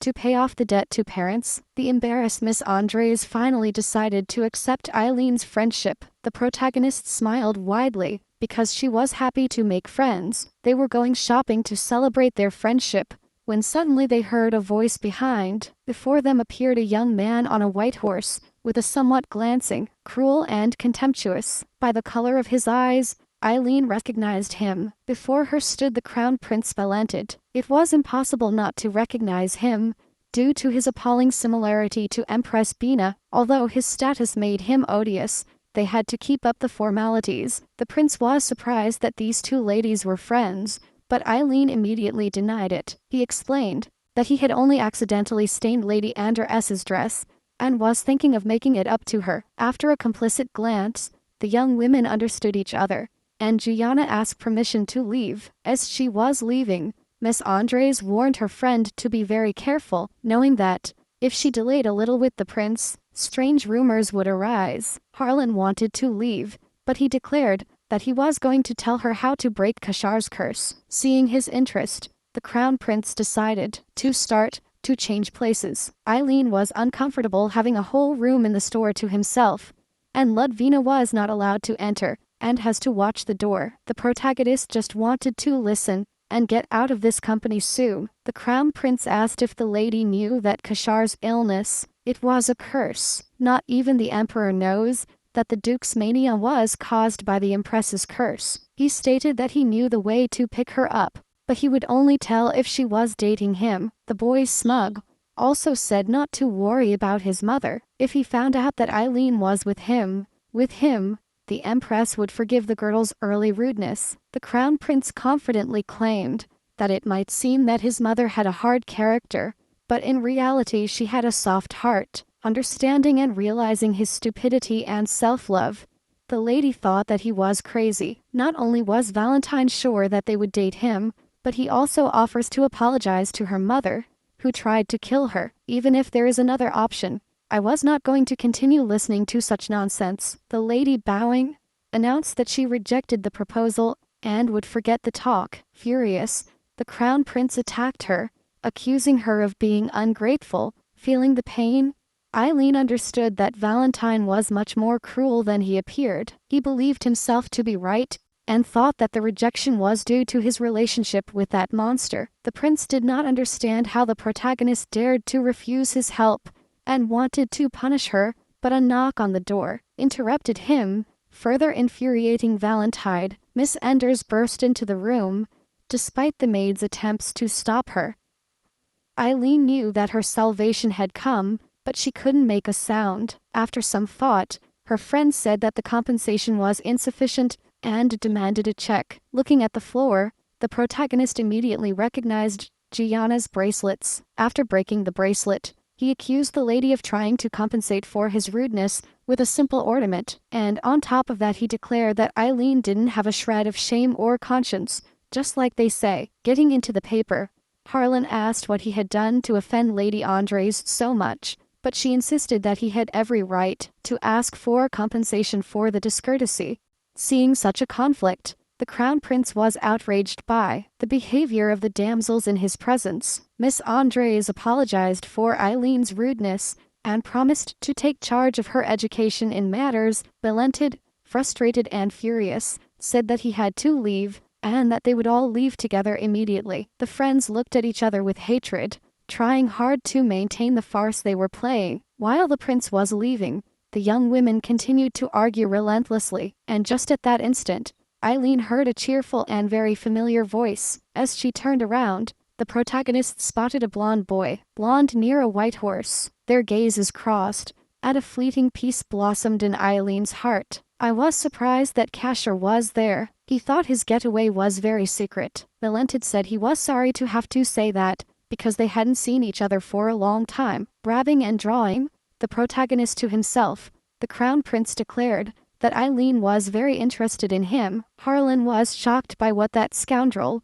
who had recently treated her so cruelly, was saying. There was discontent and anger in Kashar's eyes, bordering on the thirst for murder. While the crown prince was showing off, Duke Vladis began to look for his sword. Understanding what could happen, the lady resorts to a desperate maneuver and pretends that her vision is blurred, and as he cautiously passed by the crown prince, he took out a strange object from his pocket. Then she hit him on Valentine's ass so that he could not notice, and as soon as he finished, he ran to Casher and told him that he felt terrible for having walked too much. At that instant, a servant came up to announce that it was time for the crown prince to go to the empress. Valentine felt an incredible superiority and thought himself great for having been able to annoy Duke Vladis. But just as he got on the chair, a very loud fart was heard under him. It was so loud that all the people around were surprised and paid attention to it. Seeing this, everyone felt a great discomfort, just as a second equally loud fart occurred from the smug face of the crown prince. At that precise moment, absolutely nothing remained, and the people who watched Valentin and kept a sepulchral silence was every time more numerous. One wrong move, and another fart rang out. Even a child pointed it out. Eileen, embarrassed, feigned dementia, and asked if the prince did not exercise his buttocks. After those words, gossip and dirty comments flooded the crowd. The protagonist was rejoicing at having humiliated the prince with the fart cushion. Hayana was in shock. I couldn't believe what I had just witnessed. In the blink of an eye, the gossiping crowd dispersed. Feeling a penetrating gaze, the lady understood why. Harlan didn't tell her about his exit. Without reacting to the joke, Casher questioned, if the lady hates infidelities, why is her partner Valentin? As a punishment, Duke Vladis considered chaining up the young lady. Remembering the novel, Casher also locked Elsia up, chaining her ankles. Fearing punishment, the lady explained that she only came across him while choosing a gift. The guy did not understand the gift, but Eileen declared that she was preparing it for her beloved's birthday. Although Casher did not celebrate it since he lost his status as crown prince, the girl said that he could not miss such an important day. The protagonist wished the Duke to have a warm birthday, as she had never had one, and so Eileen explained that this day would be special, at which Casher, arranging his hair, said he would wait. The boy did not know if a gift had already been chosen for him, but he would like to receive something banal. Before giving an example, Casher approached the protagonist's ear and looked at the knight maliciously. The guy immediately sensed the evil intentions, so he hurried, stood it out of the way, after which Vladis declared that he would like to receive something like, I am your gift. Using the magic of the necklace, the couple immediately teleported to the Duke's rooms. The lady asked them not to hurry, because she was not ready yet, but she still responded to the kiss. The protagonist, very embarrassed and blushing, was looking at her beloved, Casher, standing right in front of Eileen. He declared that he wished to receive his gift in advance. Harlan loved him, and that's why, without saying a word, she tenderly hugged the Duke. After that, she melted into a passionate kiss with the guy of her dreams. In the Lord's room, during the whole night, there was only romance and love, and so came a lovely sunny autumnal morning with a little refreshing breeze. This time, the protagonist no longer rushed to quietly escape from Kashar's room. The lovers enjoyed harmoniously and serenely the sweet moment. The girl was fascinated that, when she woke up, she had in front of her a muscular and splendid chest. Remembering the night before, the lady was embarrassed, but she understood that the story had changed radically. Eileen was about to get up to leave the Duke when he suddenly woke up and stopped her. The protagonist once again congratulated on her birthday and said that she should get up to prepare something. Kazur was upset about having to separate so soon, but the girls said that they would meet in the dining room. The cooks were already waiting for the future lady and had prepared all the necessary vegetables. They reported that almost all the dishes that the lady showed them were ready. Eileen was glad that she was able to teach cooking Korean food in advance, and now he was getting ready to finish the most important dish for the birthday. The lady was very excited, so she was able to prepare the meat milk cook quite quickly. The head of the maids reported that all the preparations for the Lord's festive table were complete. A festive table with 12 dishes. The protagonist wanted to offer them whatever it takes. Kashur was shocked to discover such a variety of exotic and unusual dishes. While he was amazed, Lady Eileen simply congratulated him once again on his birthday. Seeing the dish so extravagant, the boy became very nervous. I wanted to know what that green plate in front of me was and what it was called. And just at that moment, a strong earthquake shook the entire duchy. The magic tower was the one that suffered the most, since it was the one that was the most agitated. Rushing out, Eileen immediately went to look for the twins to find out if they were okay. The boy Luis ran to hug his nanny, but she asked where Evan was. Mikhail, worried and sweating, explained that the vibration was coming from the tower, and that the younger prince was not in the palace. This vibration was caused by the magic of the tower, and it seems that Evan is there. Terrified, Kashur ran to the tower. I had to save the little one. Luis, with tears in his eyes, also hurried after his brother. The protagonist could not leave them in that dangerous place, so she followed him. When we entered, everything was covered with huge ice crystals. Looking up, Eileen got scared and worried a lot. The prince was floating unconscious, surrounded by ice. Seeing him like this, the protagonist became more and more anxious about him. Kashur used his powers and rushed to free him immediately. After breaking the ice, Gladys caught Evan in his arms, shivering with cold. Eileen hurried over to see what was the matter with her. Kashur asked him not to come too close. The mana had not yet stabilized.